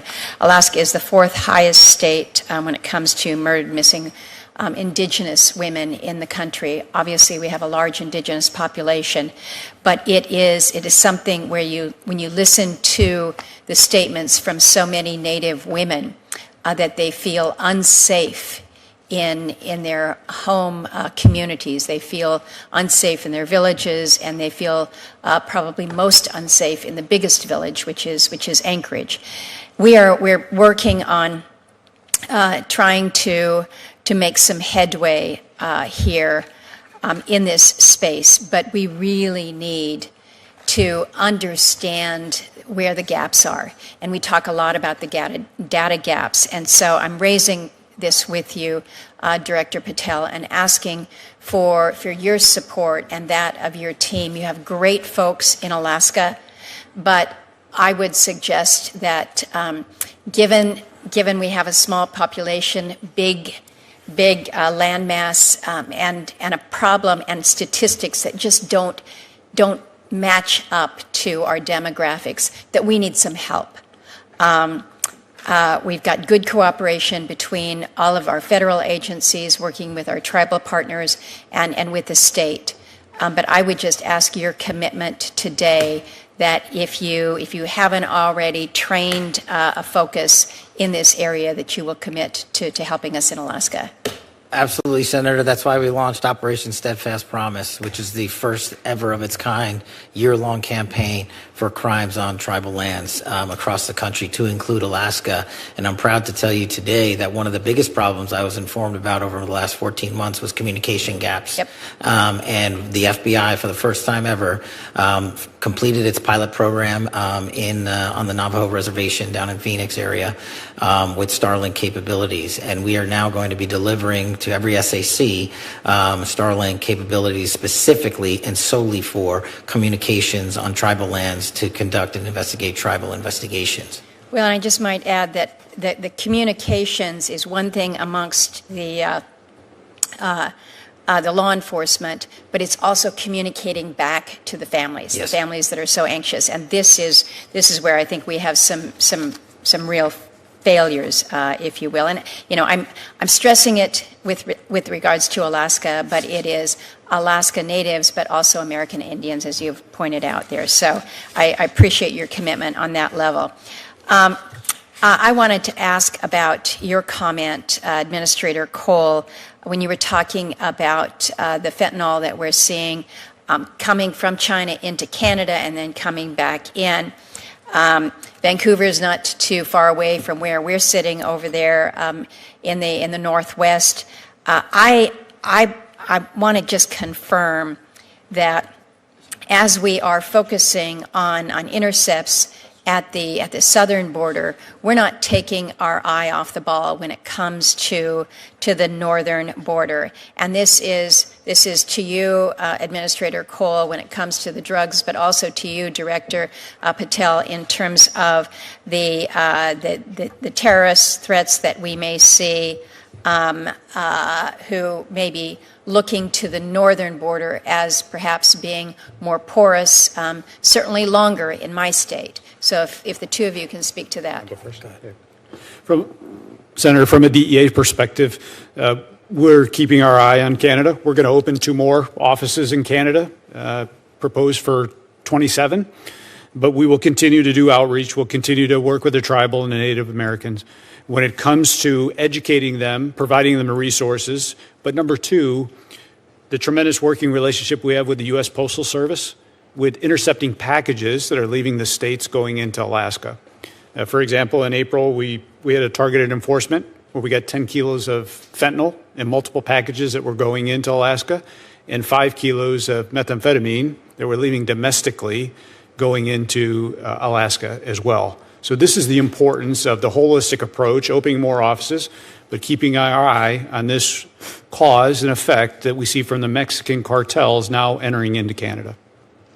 Thank you. Director? Yes, Senator. What we've done specifically on the northern border front is launch and stand up the first of its kind Homeland Security Task Force in Alaska, which allows us to take a lot of the funding and resources that we have access to and put more agents and intel folks, not just from the FBI, but from the other agencies across the board.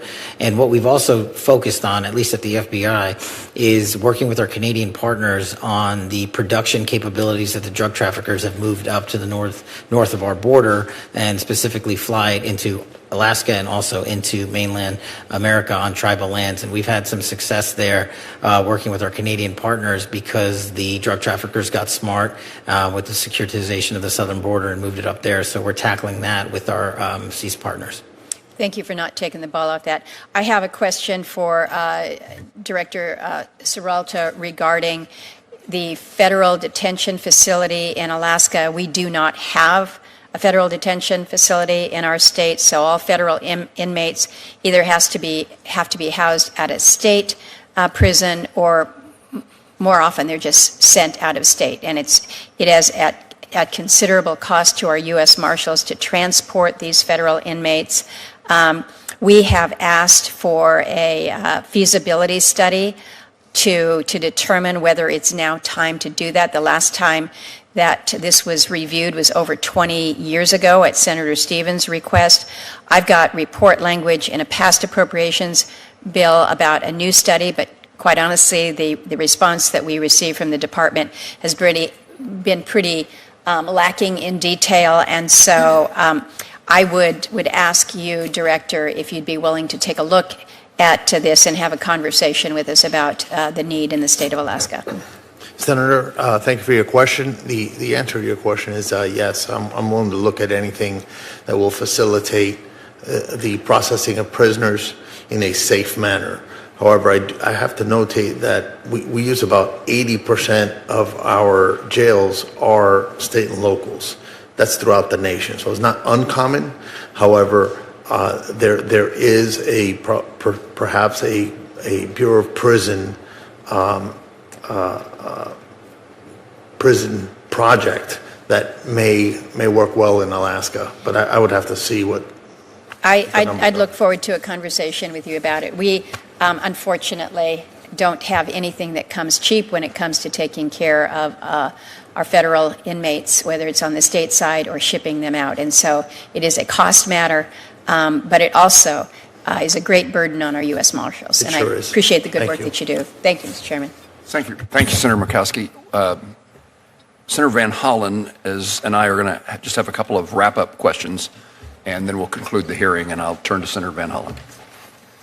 Thank you, Mr. Chairman. So, Director Patel, I've been listening carefully to your responses to some of my colleagues, and I want to start with a question that Senator Coons asked you that relates to this article where the headline is Kash Patel's latest firings ousted agents with expertise in Iran.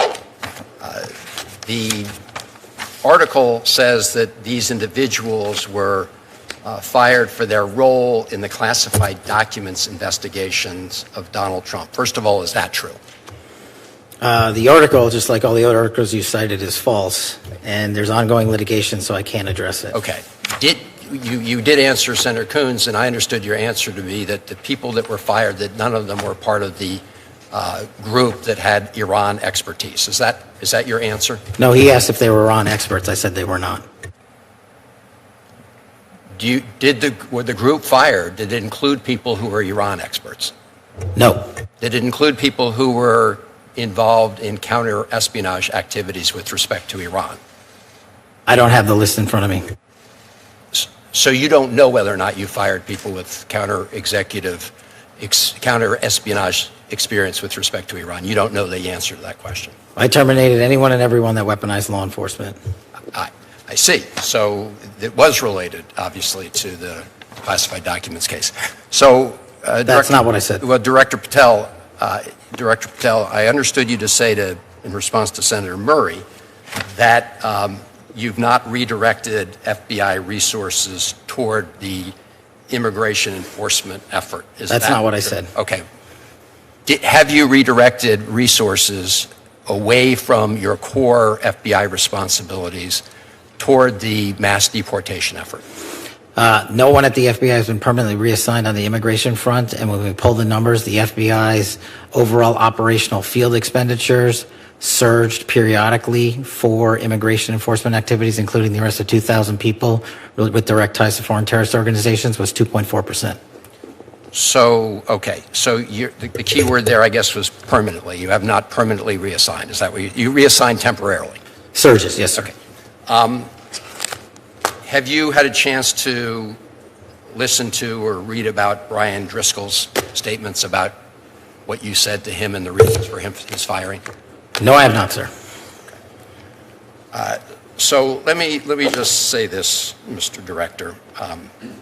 In your response to me earlier, where you had a little bit of a blow-up, you made a couple provably false statements. So did you. No, Mr. Director, I was reading about and asking you to respond to allegations that are made. In fact, I was giving you an opportunity to do that, and you took that opportunity.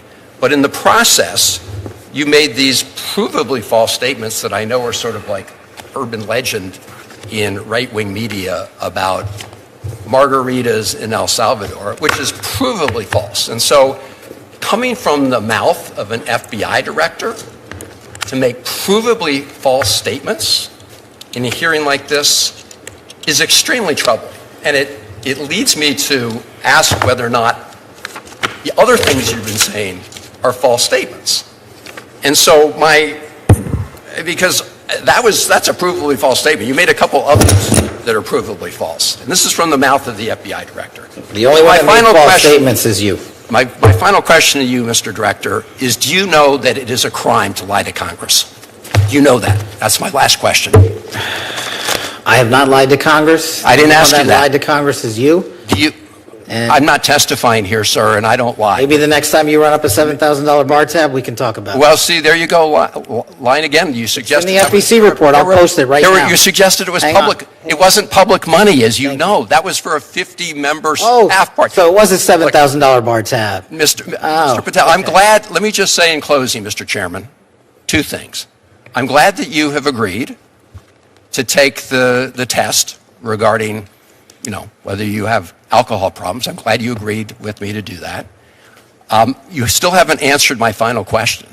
Do you know, Mr. Director, that it is a crime to lie to Congress? Do you know that? I do not lie to Congress. I didn't ask you that. And you're insinuating that I am. I asked you whether you know. You want to correct your time in this session where you got steamrolled by the facts so you can have a Twitter narrative so you can go raise more money and spend more money on $7,000 bar tabs. Just let the record show, I'm not going to give Mr. it Chairman. to you. The Director of the FBI apparently does not want to answer the question about whether or not it's a crime to lie to Congress, and I find that extremely troubling. I find it troubling that you lie to the American people every day. You are a disgrace, Mr. Director. Not nearly as big as you. The fact that you can't answer that question, that concludes my questioning, Mr. Chairman, but I'm obviously very troubled. Question for the Director of ATF. Director Cicada, I want to talk just a minute about NIBIN.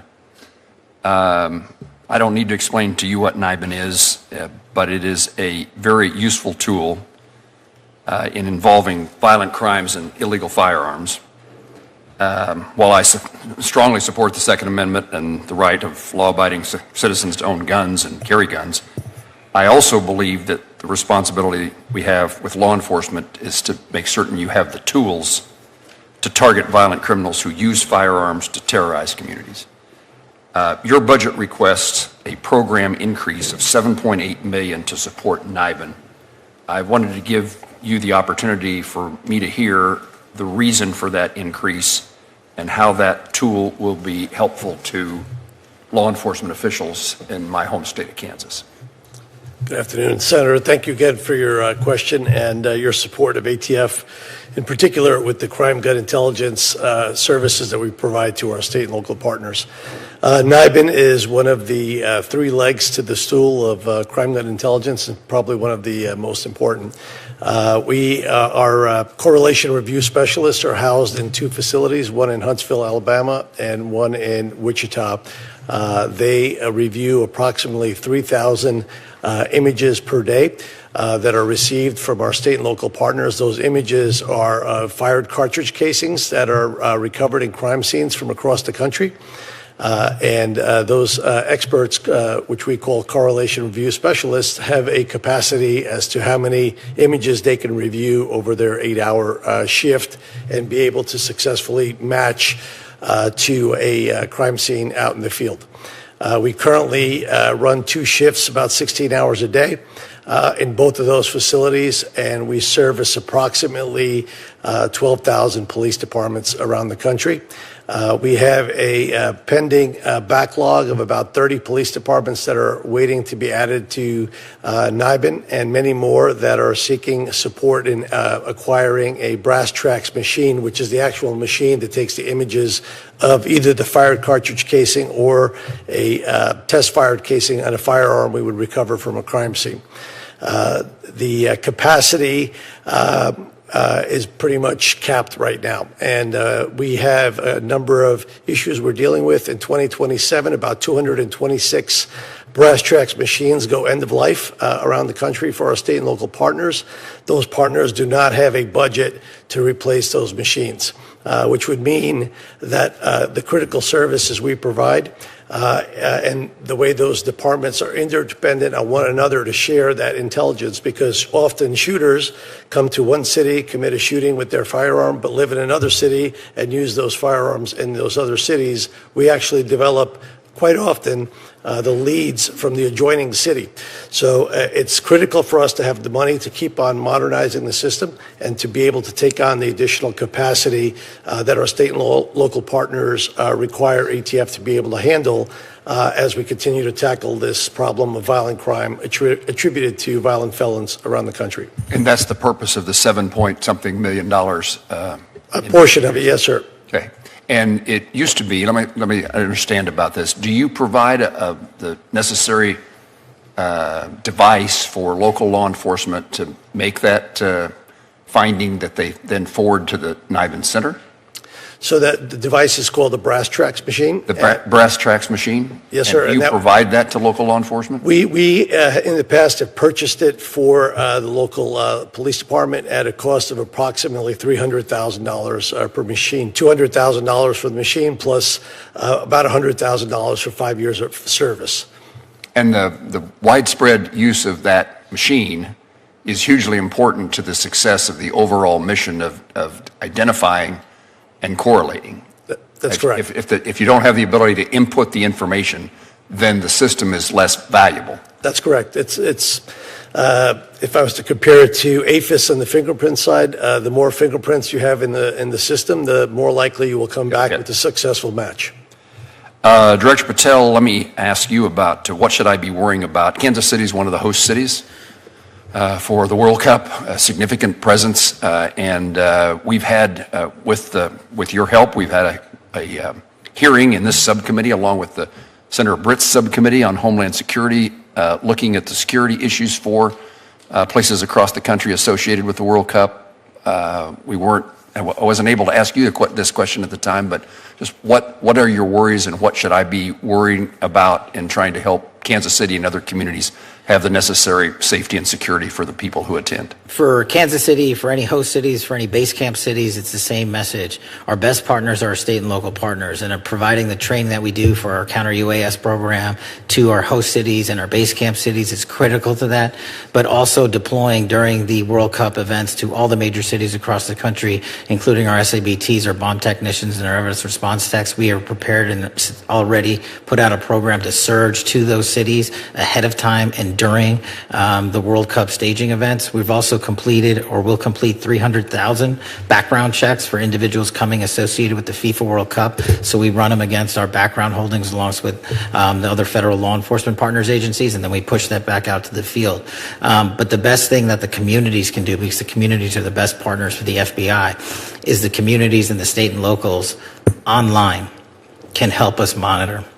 can help send tips to the FBI, can do it at NTOC, can do it at CGIS because of the AI capabilities that we've implemented there. And we're allowed to triage that data near live time and send it back to the community in the state and local and say, hey, this individual's a threat, or this individual's talking to someone that's a threat. It's the biggest ask I have of the United States during the World Cup or any major sporting event. We had the Olympics in Milan, we had two F1 races, the Super Bowl, and the Club World Cup last summer, and we had zero major security incidents.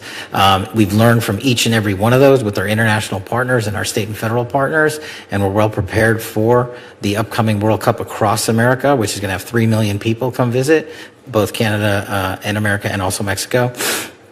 But the state and locals focusing on online threats for me and providing that information would be critical. And that's a capability of sharing that information that they wouldn't have had in the absence of the attention that's being provided now due to the World Cup.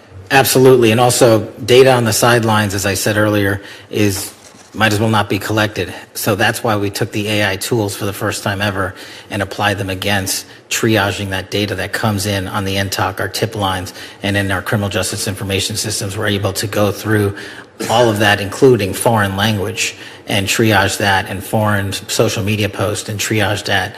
And we did so in North Carolina, just to give you one example, and prevented a school shooting. If we had just left it to human capital, we would have missed it. Got it. Administrator Cole, I've had the opportunity to see DEA Air Wings, the aviation department, in a couple of locations across the country.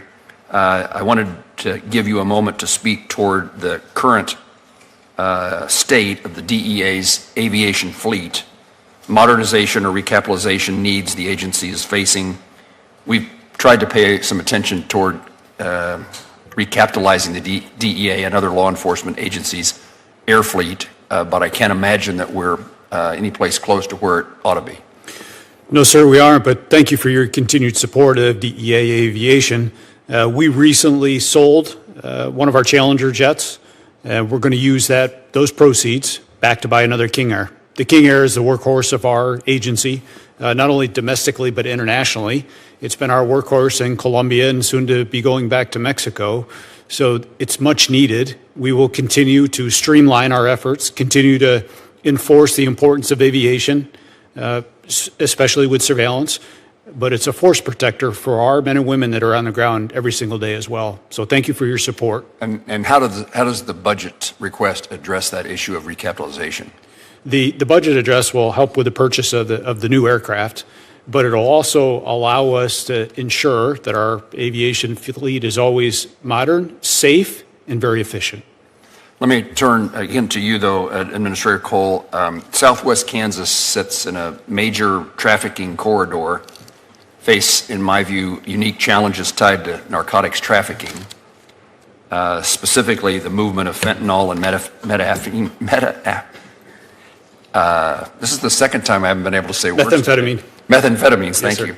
Through rural communities that do not have the same local law enforcement resources as large cities do.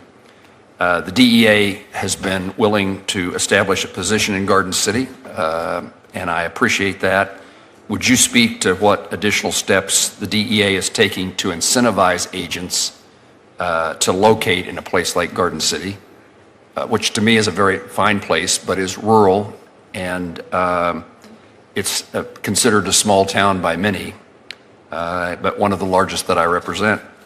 And tell me about what you need in regard to incentives for relocation or otherwise. Well, thank you for that. And as a career special agent, my first assignment was McAlester, Oklahoma. 3 agents for 30 counties. So I know the importance of making sure that DEA is present in those rural counties. I'm committed to staffing the Garden City office. I'm going to personally pay attention to it, and we're going to get you somebody there because it's the number one priority, our connectivity to our state, local, and tribal partners to, number one, address the fentanyl epidemic that's ravaging through our states, but also to increase the capacity when it comes to sharing intelligence that allows the state and locals to do their jobs. Do you have incentive capability to incent someone to locate in a particular location, large or small? Yes, sir, we do. Director Patel, I want to ask you to speak about the current threat environment in regard to religious and specifically Jewish communities in the United States, the status of the October 7th task force, and what steps the FBI is taking to coordinate with local law enforcement in regard to religious institutions. So we have focused heavily on those religious motivated acts of violence. And the October 7th task force, actually, I'm glad you bring it up, was the first model on the counterterrorism front that we utilized AI on our collection. And it gave us numerous leads, including the ability to stop and thwart attacks. We stopped 4 attacks during the holidays in just December alone. Unfortunately, the reality that the Jewish population faces is that 60% of the FBI's cases that are based in hatred or ideology are targeted against the Jewish community. And so what we're doing to countermand that front is a couple of things. One, get out as much information as we can to the American public to show that these investigations lead directly to ties based in ideology, in anti-Semitic values. And we're trying to educate the American public and the world that this is a very real threat here. Targeted behind the Jewish community are, of course, a good amount of Catholic and Christian hate-based ideology and crimes. And so what we've done across the enterprise is we've shifted the resources from D.C., put them out into the field to specifically go out into the field and dismantle not just the networks on the ground, but also reverse engineer who these people know, who paid them, how they got there, where online they are communicating, because that's the biggest incubator for this hatred and ideology. And what we're trying to do with our SACs in the field is have engagements like we did with the synagogue in Michigan and elsewhere ahead of time and train the local communities based on the fact-based investigations we're conducting across the country so they can prevent, like they did in Michigan, a mass attack. Senator Peters' question and your response in particular caught my attention, which suggested that there was knowledge and information in advance, and so there was capabilities of prevention or reduction in the outcome, the nature of the outcome. And is that unusual? Are you able to see? You able to see through your work that something is about to happen, as compared to respond to something that did happen? That's correct, sir, and it's also just proactive. Because of the investigations we've undertaken in hate-based ideology, we're able to go out ahead of time to synagogues like in Michigan. So we didn't have a direct threat reporting related to that individual conducting that threat, but we knew other individuals and synagogues in the area would be targeted. So we went there and instructed them on how to secure the facility should they undergo an attack. And the individuals that worked there immediately called the FBI, and they said, our training pursuant to you, the Bureau, led to us being able to save lives on that day. And we're doing that around the country. It's a really rewarding circumstance. It was the FBI. It's pleasing to me. Director Seralto, U.S. Marshals have had success in regional fugitive task force models across the country. There's been conversations in the past about expanding or strengthening that regional task force capabilities in the Midwest part of the country. Is there a possibility of bringing an expanded regional fugitive task force presence to the Midwest? Is that still part of conversations at the U.S. Marshals Service? Thank you for your question, Senator. So the President's budget request expands the regional fugitive task forces and the district task forces with operational administrative personnel dedicated to the fugitive apprehension missions. Also includes expansion of our tactical canine to provide each RFTF with a full-time canine support, extremely important. For that, we were provided with $43 million. However, the program increases is for 107 positions. Our goal is to cover the country from coast to coast with RFTFs. However, that does require permanent appropriated funding for that purpose. So, short answer is yes, sir. There is thought. That was my second question. Do you have the resources to implement that thought? And your answer is not necessarily. Not necessarily, sir. Understand. Director Patel, I was an advocate of your idea a year ago of putting agents in the field, and we heard today a number of instances in which that's made a difference. And I assume that is a success and is the intention for the FBI to continue in that fashion. Yes, sir. We're going to continue that way. The hiring capabilities, do you all have positions that are empty, are vacant and need to be filled? Is that true across the board? Yes, sir. Yes, sir. And the reason those positions are open is what? Is there a common denominator among the agencies? Someone could say what their problem is, and I'll see if everybody agrees. I could speak for ATF. I think, sir, that for our purposes, we were under hiring freeze in 2025, so we weren't able to start up our hiring machine. We received authorization late in 25 to begin to backfill some of those vacancies. And in addition to that authorization, we've received significant support through some supplemental funding through the HSTF and OB3 to try to backfill agent positions. We are in that process right now. But as I stated, taking a machine from full stop and bringing it into operation takes some time. So we're in that stage right now where the machine is moving forward, and we anticipate being able to backfill those positions with the support that we've received. Anybody need to add anything to Director Cicada's? Senator, I'd like to add to that for the Marshals Service, our HR department actually has a very archaic software program for human resource management. So we're upgrading that system as we speak, thanks to the help from DOJ and OMB. And I believe we're going to be able to get over that hurdle. Okay. And Director Patel talked about the training of local law enforcement, the FBI Academy, and its value and the demand for those services. I know the FBI has their own training facility. We ought to figure out how we can train more local law enforcement officials. I've seen and had conversations with local law enforcement officers as well as their superiors who are so pleased by the training they've received, and it's a professional change in their lives, having had that experience. Is once you find someone to fill a position, is training an issue to get them on board and at work?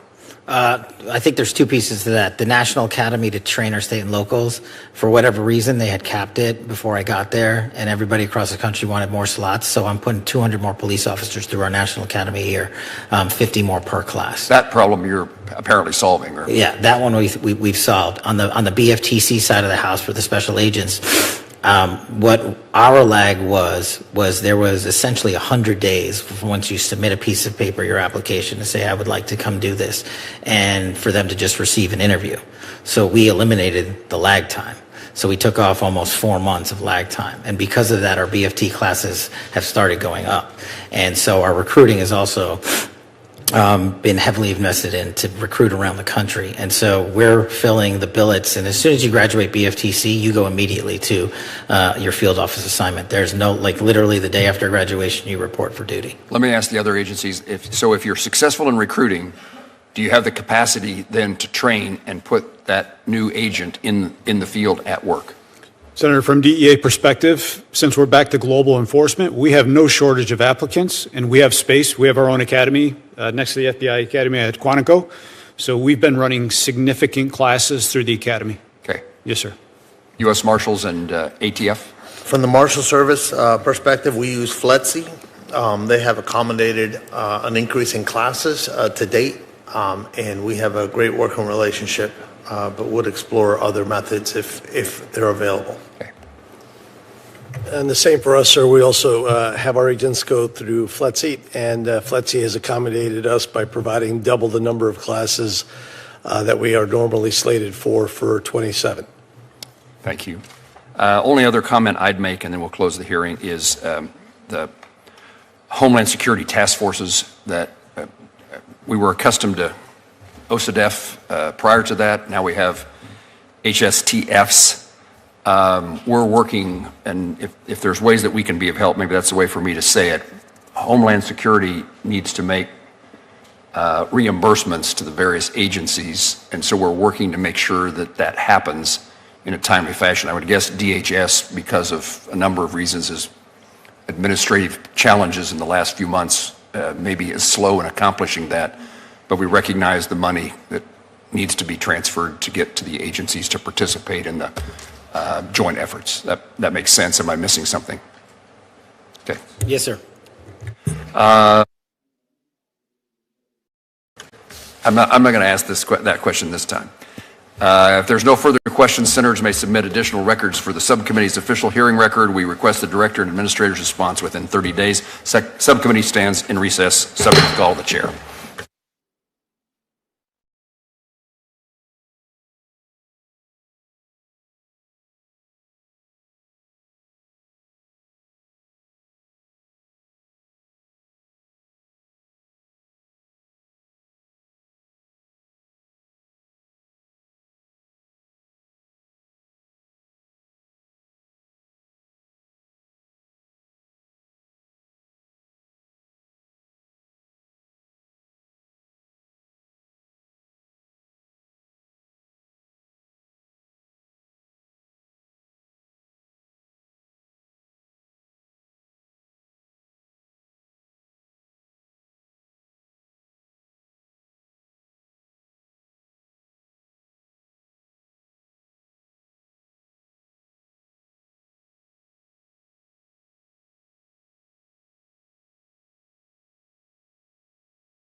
that it's also going to happen again this year.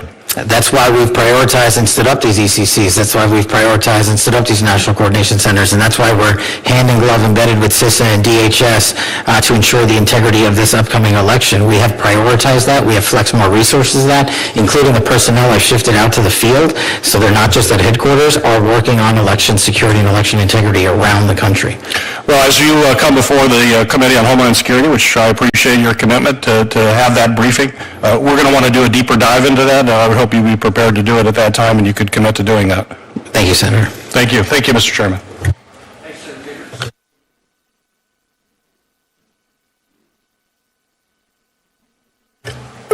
Thank you, Mr. Chairman. Thank you, directors, all of you, for your good work. I'm sure you have figured out by now that you're not going to be able to make some people in Washington, D.C. happy. I regret that.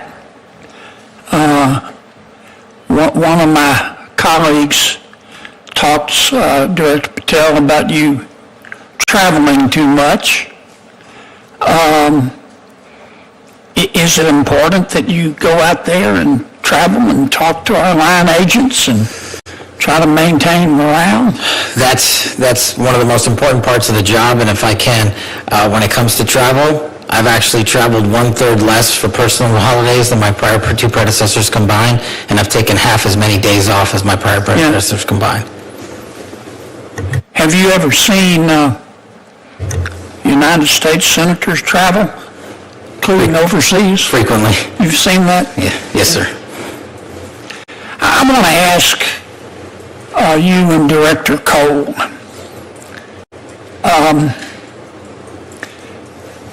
I see where the Department of Justice, presumably with your cooperation and good background work, just indicted a governor in Mexico for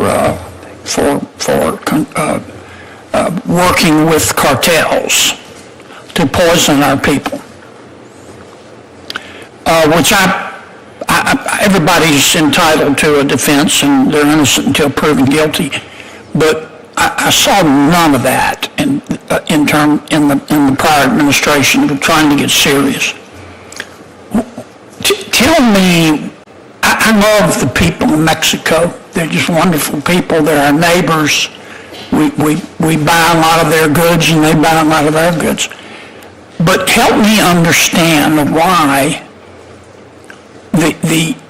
so many of the political leaders in Mexico cooperate so fully, well, strike that, tend to have very close ties with the drug cartels. Is it money?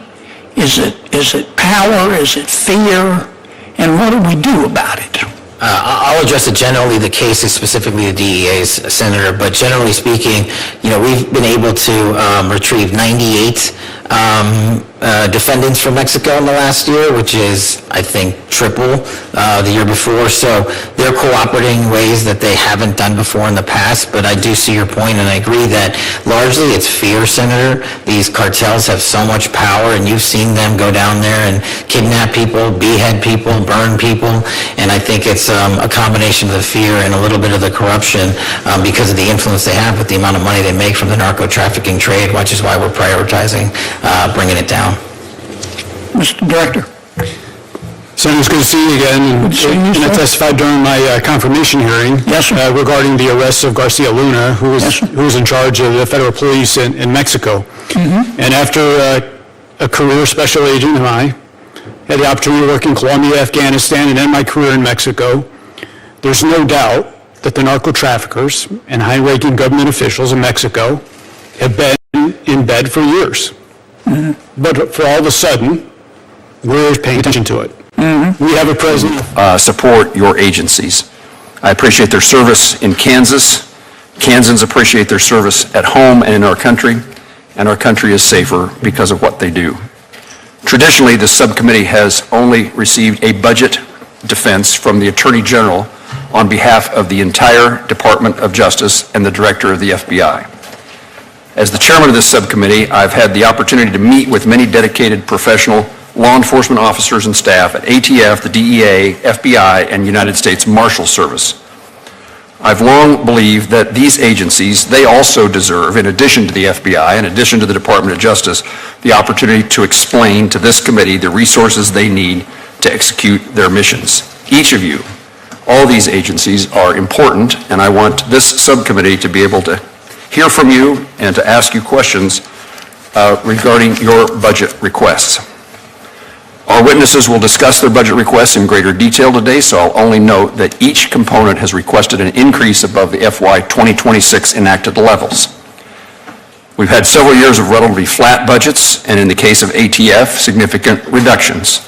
These agencies need additional resources to carry out their responsibilities effectively. I've seen firsthand the important work these agencies are doing in my home state, whether it's ATF expanding crime gun intelligence through its partnership at Wichita State University, DEA's effort to combat fentanyl trafficking and support law enforcement in rural communities across Kansas, the FBI's coordination with state and local partners as Kansas City prepares to host soccer matches during the FIFA 2026 World Cup, or the Marshals working alongside local law enforcement through fugitive task forces across the District of Kansas. Today's hearing is an opportunity for this committee to better understand the challenges facing each of your agencies, the resources you believe are necessary to carry out your missions, and how Congress can best support the men and women serving in the federal law enforcement. I appreciate each of you being here today, and I look forward to your testimony. Senator Van Hollen, you're recognized. Thank you, Mr. Chairman. I look forward to working with you again to write a bill that provides the resources the FBI, DEA, ATF, and the U.S. Marshals Service need to protect their core missions, ensuring the safety, security, and rights of the American people. I also look forward to continuing to work with you to ensure oversight and accountability regarding the new FBI headquarters and making sure that it meets the mission and security requirements of the FBI. And I welcome all the witnesses today as we recognize key members of our American law enforcement family during National Police Week. I look forward to hearing about the various budget requests, but we should acknowledge that we are not gathered here at this hearing at a normal time, because what we are learning about what's happening at the FBI is anything but normal. Director Patel, as you ask for more taxpayer resources, we cannot look away from the credible, extremely troubling reports about your misconduct at the FBI. All four of you hold positions of great public trust. The American people trust that each of you will responsibly exercise your powers to protect them. You're expected to be on call night and day, able to make quick decisions to guard our nation's security. You must always be prepared to answer that call, whether it comes at 3 p.m. or 3 a.m. That is your duty. Director Patel, I don't care one bit about your private life, and I don't give a damn about what you do on your own time and your own dime, unless and until it interferes with your public responsibilities. Being the director of the FBI is an awesome responsibility. And when your private actions make it impossible for you to perform your public duties, we have a big problem. You cannot perform those public duties if you're incapacitated. And Director Patel, these reports about your conduct, including reports of your being so drunk and hungover that your staff had to force entry into your home, are extremely alarming. If true, they demonstrate a gross dereliction of your duty and a betrayal of public trust. I cannot imagine ever having to worry about former FBI directors Wray or Mueller spending multiple weekends drinking heavily at the Poodle Room in Las Vegas. Now, I understand that you've denied these reports, and you will have a chance today here to challenge them. But the problem with your leadership does not end there. We're also witnessing a litany of other abuses. Political firings of trusted career agents whose only fault was following the facts and the law. That includes the firing of agents and staff from a special counterintelligence unit that monitored threats from Iran. Weaponizing the FBI to seek political revenge on former FBI Director James Comey and others.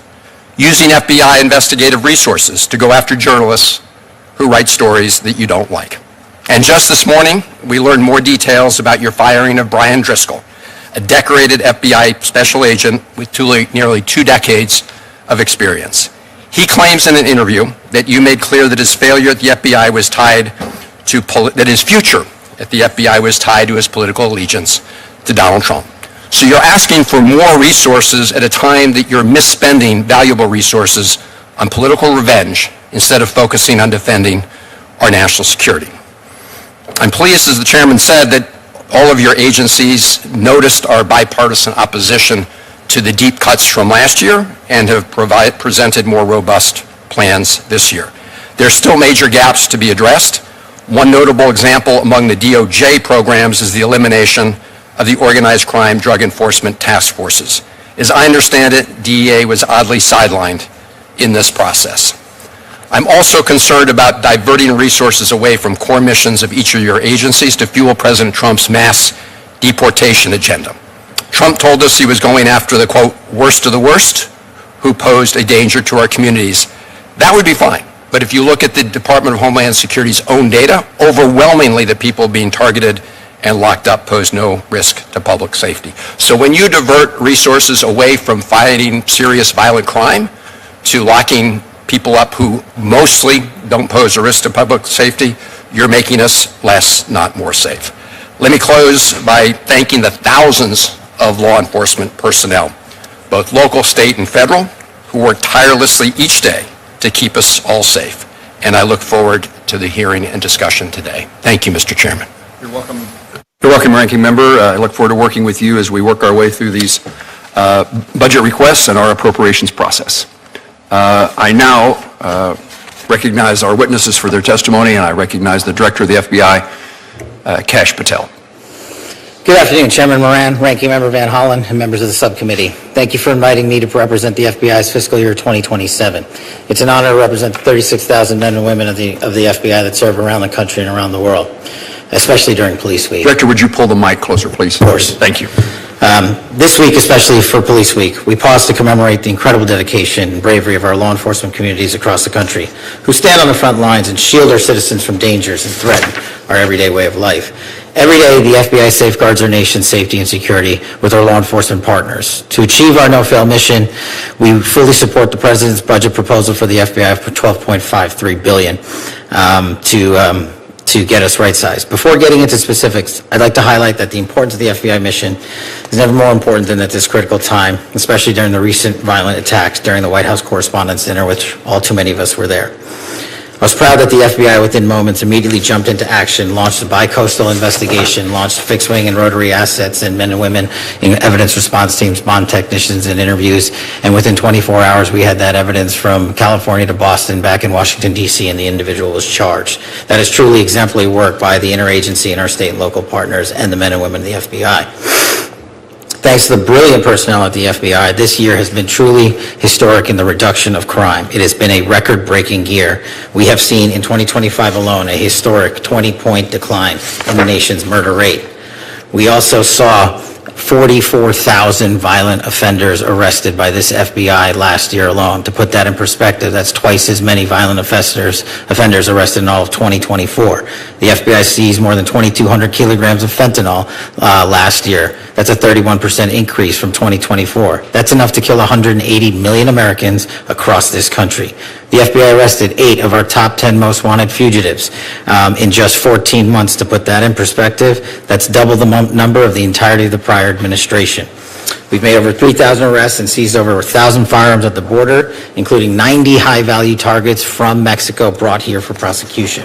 And through our leadership in the Homeland Security Task Force and the interagency, a 6-week effort led by the HSTFs contributed to 400 operations, 32 federal agents working it, and 91 metric tons of drugs were seized. We've also seen unprecedented progress in protecting our most vulnerable, our children. In 2025, we located more than 6,300 missing kids. That's a 30% increase from 2024. And we arrested more than 2,000 child predators and human traffickers in 2025. That's a 17% increase from 2024.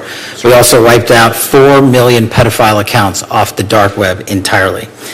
And we also focused in on the 764 network, those who especially target our youth and are vulnerable online. And we saw a 500% increase in the arrests of the NVE community. In terms of national security, we've been equally aggressive on that front as well, on the counterterrorism side, on the domestic and homegrown violent extremist side. And there's no overstating that our work, the men and women at the FBI, proudly stopped 4 terrorist attacks in the month of December last year alone in California, Pennsylvania, Texas, and New York. We also stood up the NSPM Joint Mission Center, integrating intelligence and operational expertise across our agencies to disrupt political violence and domestic terrorism.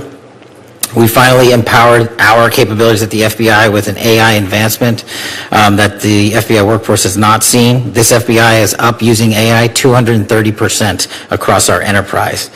The Bureau is fully engaged in defending against cyber attacks from nation-state adversaries, criminals, and everything in between. Last year, our Internet Crime Complaint Center fielded more than 1 million complaints that totaled nearly $21 billion in losses based on cyber theft. We've also seen an increase in complex financial crime arrests, included 400 indictments, and seized over $1.6 billion in funds related to those crimes, a 65% increase. Maybe most impactful in terms of scams, the FBI has led the overseas operations in Cambodia, Thailand, and Burma, crippling the scam center compound stood up by the CCP, including the arrest of an individual responsible for $14 billion in scams alone. And we're scuttling these compounds one by one. Just last week in Dubai, thanks to the cooperation of the FBI and the Dubai National Police and MPS, we arrested 300 individuals, freed 2,000 people who forced into traffic labor, and shut down a $4 billion scam center that was operating to fleece Americans and seniors of their hard-earned dollars. The FBI's unique authorities on these front lines show that we're defending the homeland. Just last month, we extradited Zhu Zhuwei, one of the top 2 cyber hackers from Italy. They say we couldn't get him. They thought the CCP was going to get him, but now he's here in prison. Our work collectively on the counterintelligence mission speaks for itself. 43% more counterintelligence arrests in 2025 than all of 2024 from China, DPRK, Russia, and elsewhere. And as you know, Mr. Chairman, we are busy getting ready for protecting Americans from every event of the Olympics, the World Cup, the F1, the Super Bowl, as we drive into 2028. But this summer, all eyes are focused on the World Cup, and the FBI and DHS stand ready, learning from our valuable experiences and focusing on a 14-month lift to ensure everybody is taken care of when they visit our country for this World Cup event. Lastly, we have secured record-breaking achievements to include task force officers from around the country, including deputizing our own officers, reducing the task force officer pipeline from 14 months to 60 days, allowing men and women in law enforcement to work together at speeds that have never been delivered before. With your continued support, this FBI stands ready to continue this great work, and I stand ready to answer any and all questions from you. And categorically, Mr. Vice Chairman, when you say there's credible reporting, just because you say it's credible doesn't make it so. This FBI is doing a historic level of crime reduction across the country. I'm proud to lead it. And if you want to cite media reporting to discredit the men and women of the FBI, go right ahead. The target's right here. The mission has never been more successful. Administrator Terrence Cole, Drug Enforcement Agency. Chairman Moran, Ranking Member Van Hollen, and members of the subcommittee, thank you for the opportunity to appear before you today. It's an honor to be here during National Police Week when we recognize the men and women of law enforcement who have given their lives in the line of duty. I appreciate your continued support of the Drug Enforcement Administration and nearly 9,000 professionals who carry out the mission across the United States and around the world. As a law enforcement veteran of more than 30 years, I come before you with a straightforward message. The threat we face today is unlike anything we've seen before. The DEA's mission has never been more urgent. Fentanyl continues to kill Americans at alarming rates.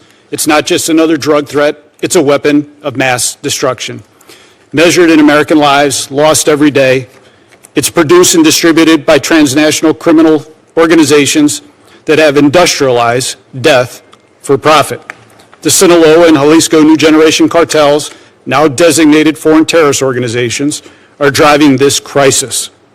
They operate as a global enterprise. They use sophisticated supply chains, financial networks, and technology to move poison into our communities. They are well-funded, highly adaptive, and relentless. We have to be just as relentless in our response. And DEA is leading the fight. We're taking the fight directly to these organizations with aggressive intelligence-driven enforcement.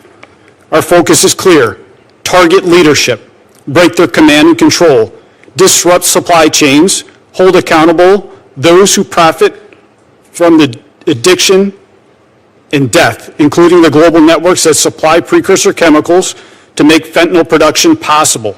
And we are delivering results. In one recent coordinated surge, DEA and our partners made more than 600 arrests. We seized hundreds of kilograms of fentanyl, multi-ton quantities of cocaine and meth, hundreds of firearms, and more than $11 million in U.S. currency. Across our fentanyl operations, we've made thousands of arrests tied to trafficking networks, seized millions of fentanyl pills, removed hundreds of kilograms of fentanyl powder from circulation. Those numbers translate directly into lives saved. We're also seeing an impact at our community level. In one city alone, targeted operations with our partners led to the reduction in violent crime of more than 1/3, and a significant amount of drugs and firearms taken off the streets. Drug trafficking drives violence. When we dismantle these networks, we're not just removing drugs, we're making communities safer. We're also focused on the financial side of this fight. We're going after the money, including the use of cryptocurrency and other tools that these organizations rely on to move and hide profits. Our reach is both global and local. DEA operates in 82 offices across 62 countries and maintains a presence of 26 field divisions with more than 200 offices here at home. This allows us to attack the problem from source to the street. We do this work with discipline and accountability. DEA's workforce is a driven agency. We have nearly 9,000 employees on board against an authorized level of nearly 9,700 employees. That includes just over 4,000 special agents on board compared to nearly 4,800 authorized. We prioritize putting people where they have the greatest impact, on the front lines. We're also careful stewards of the taxpayers' resources. More than 80% of our budget supports mandatory costs like salaries. Only a small portion is available for operational work. That means every operational dollar has to count, and it does. We prioritize keeping agents in the field, focus our resources on action that dismantles organizations and removes drugs from our community. We measure success by impact. Networks disrupted, communities protected, lives saved. The President's budget reflects confidence in that approach. It supports DEA's mission, our results, and our stewardship of resources entrusted to us. At the same time, the threat continues to evolve. These organizations move fast. They exploit global supply chains, digital platforms, and financial systems. To keep the pace, DEA has to strengthen its capacity in intelligence, data, and technology. This means giving our agents and analysts the tools to connect information, identify networks, and act quickly. It means improving how we share intelligence with federal, state, local, tribal, and international partners. And it means making sure our workforce has what it needs to do the job. This is about enabling investigators to get out from behind the desk and onto the streets where they have the greatest impact. Our mission is simple: protect Americans and save American lives. We do this by enforcing the law, dismantling organizations driving this crisis, and working with our partners across the country and around the world. The men and women of DEA understand what is at stake. They see it every day. They carry out this mission with professionalism and purpose. With your continued support, we will stay on the offensive. We will keep pressure on the cartels. We will continue to disrupt networks driving the fentanyl crisis. And we will continue to protect Americans with the resources you entrust to us. Thank you, and I look forward to your questions. Thank you, Administrator. Now, Director Seralta of the United States Marshals Service. Director. Thank you, Mr. Chairman, Subcommittee, members. Good afternoon, and thank you for the opportunity to testify on behalf of the United States Marshals Service fiscal year 2027 President's budget request. The United States Marshals Service occupies a uniquely central position in the federal justice system. While protecting the judiciary, we're also the enforcement arm of the federal courts. involved in virtually every federal law enforcement initiative. Further, we are the federal government's primary agency for fugitive investigations and have the broadest arrest authority among federal law enforcement agencies. The U.S. Marshals Service has been at the apex of federal judicial protection, investigation, and enforcement with vast mission responsibilities such as witness protection and prisoner management as well. The United States Marshals Service is unique from all other agencies and has no control over the workload for our primary mission, protecting, defending, and enforcing the American justice system. For example, we cannot control the number of threats to our protectees and the subsequent required protection details. Prisoners that enter our custody cannot be controlled. How many federal witnesses we protect, or how many judicial proceedings are held each year. We're excited to work with you in advancing the United States Marshals Service forward in fiscal year 2027. This will require increases in personal equipment for critical safety needs. Our total budget request for nearly $5.2 billion includes, God bless you, $2.2 billion for salaries and expenses, $15 million for construction, and $3 billion for federal prisoner detention. Our workforce is one of the smallest in the federal law enforcement, at about 3,800 deputy U.S. Marshals. However, in fiscal year 2025, we arrested over 73,000 fugitives, conducted over 308,000 prisoner movements, housed over 55,000 prisoners, managed 37,000 assets worth $10.4 billion, provided security details for 18 protectees, in addition to securing the residences of the U.S. Supreme Court justices. Our continued success depends on our ability to provide the appropriate funding and personnel to support our missions. The fiscal year 2027 President's budget request maintains and advances funding for core activities.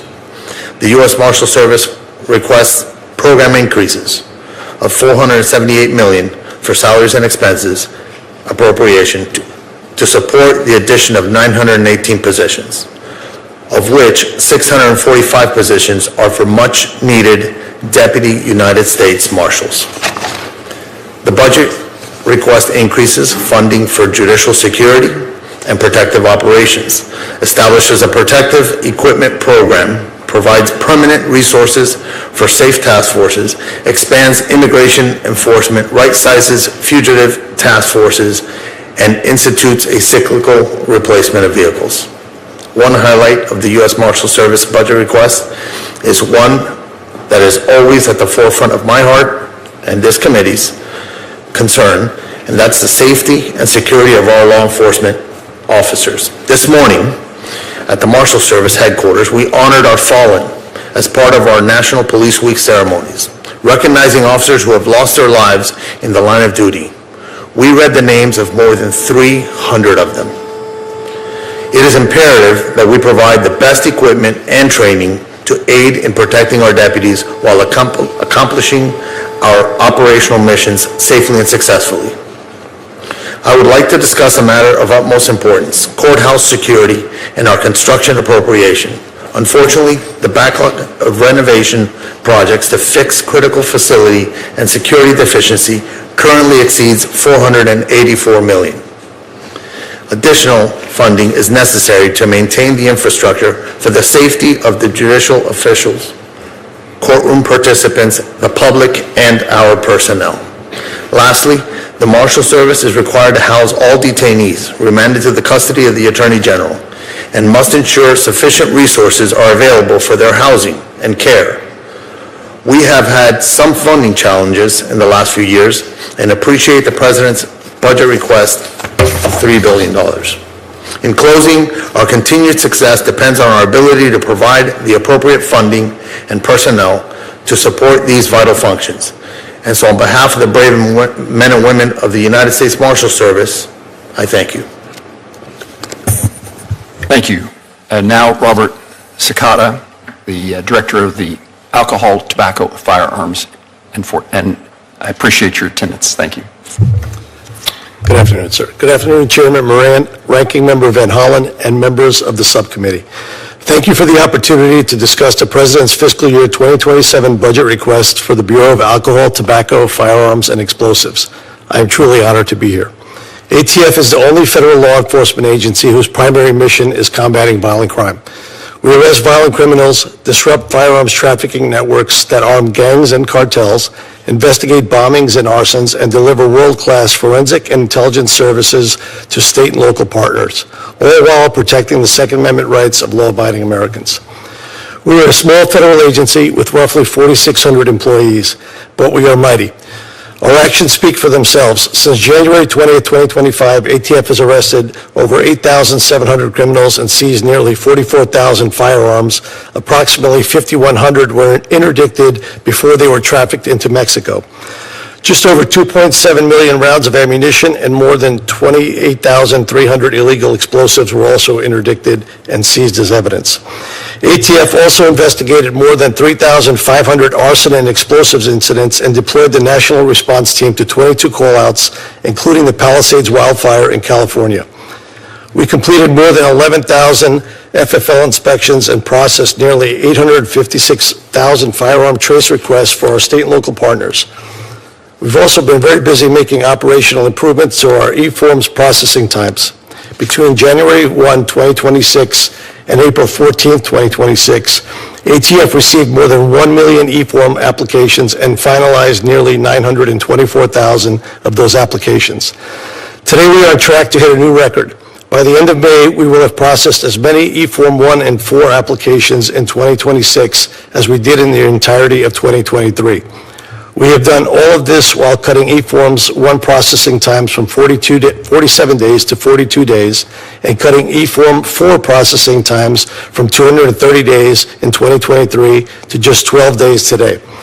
The funds Congress has appropriated to date have allowed ATF to make a tangible difference in communities throughout the country every single day. ATF provides critical services to state and local law enforcement at no cost, including firearms tracing, ballistic intelligence, and forensic laboratory examinations involving firearms, arson, and explosives. These capabilities are central to identifying shooters, disrupting trafficking networks, and solving violent crime. ATF is grateful for this funding and has achieved a tremendous result, but without adequate investments by Congress, these results are not further sustainable. That is what makes the President's FY27 budget request for ATF so important. It totals $1.652 billion for salaries and expenses with 4,749 full-time equivalents. It is what ATF requires to sustain our mission. Notably, the administration's budget includes 2 program enhancements, $7.8 million for NIBIN and $25.8 million for combating gun violence. The NIBIN enhancement will enable ATF to replace aging ballistics imaging equipment and expand correlation services to additional sites. This would ensure timely investigative lead generation, allowing law enforcement to identify and apprehend violent offenders more effectively. The combating gun violence enhancement will enable ATF to add 86 positions, including 60 special agents, to support the expansion of firearms trafficking task forces along the southwest border and increase ATF's ability to identify, disrupt, and dismantle cross-border smuggling operations. If enacted, the administration's budget will enable ATF to sustain core capabilities, modernize critical infrastructure, and continue providing and expanding access to services for law enforcement partners, allowing us to continue focusing on our unique mission of combating violent crime. The Senate has been a staunch supporter of ATF's mission. I'm deeply grateful for that. I look forward to continuing to work together. I thank you all again. I look forward to your questions. Director Cicada, thank you very much. We'll now begin with a round of questions, and I'll begin with you, Administrator Cole. I just returned from a visit to China, where in conversations with Chinese leaders, we again pushed the issue of precursor chemicals and their import to Mexico and ultimately the drugs to the United States. I've also been to Mexico and met with the leadership there to encourage them to discourage China from continuing to import those precursors. What's the DEA, what are you doing as the administrator to engage those foreign partners in China as well as other places, India, for example, to break down this supply chain? Senator, thank you. And DEA is laser focused on targeting and disrupting the supply chain out of China as well as in India. We've held 2 bilaterals this year with Chinese officials, one at DEA headquarters and the other one at our Rocky Mountain Field Division. We continue to work on the ground in Beijing, China, with NCB, the National Control Board in China, as well as MPS, the Ministry of Public Safety. We continue to stay engaged. We continue to target the Chinese organizations that are sending this precursor chemicals into Mexico for the manufacturing of fentanyl to come across our border. We will continue to stay on our front foot. We'll continue to target. We'll continue to work with U.S. Ambassador David Perdue on the ground in China, who's been a tremendous advocate on the ground, not only for all federal law enforcement, but for protecting American citizens in our country from this danger of the precursor chemicals that continue to flow into Mexico and into Colombia. Administrator, how do you evaluate the interest, the willingness of the Chinese officials and other foreign countries, their leadership in actually assisting in keeping the precursors out? And at the ground level, we're working extremely well. I think there are still barriers that are in place. I know the President's visit this week will be fruitful as we continue to stay on the offense when it comes to protecting Americans to this precursor chemicals that continue to flow into Mexico and China. The Mexican authorities have stepped up their game with bilateral cooperation. I think everybody at this table has seen an increase in the cooperation with Mexico, but we need more. We can only determine the effect when we start to see the decrease in Americans that are dying at the hands of this poison that is coming out of Mexico, but is being fueled by China and India. Thank you for your efforts, and I look forward to results. Director Serwalta, you are the second U.S. Marshal I ever met in a visit to Florida when you were in the District of Florida, and I appreciate the hospitality you extended to me, 3 years ago or so, as I tried to learn about the Marshals Service in this capacity I hold on this committee. You mentioned infrastructure at courthouses. I've taken an interest over the years in the Commerce Justice Science Subcommittee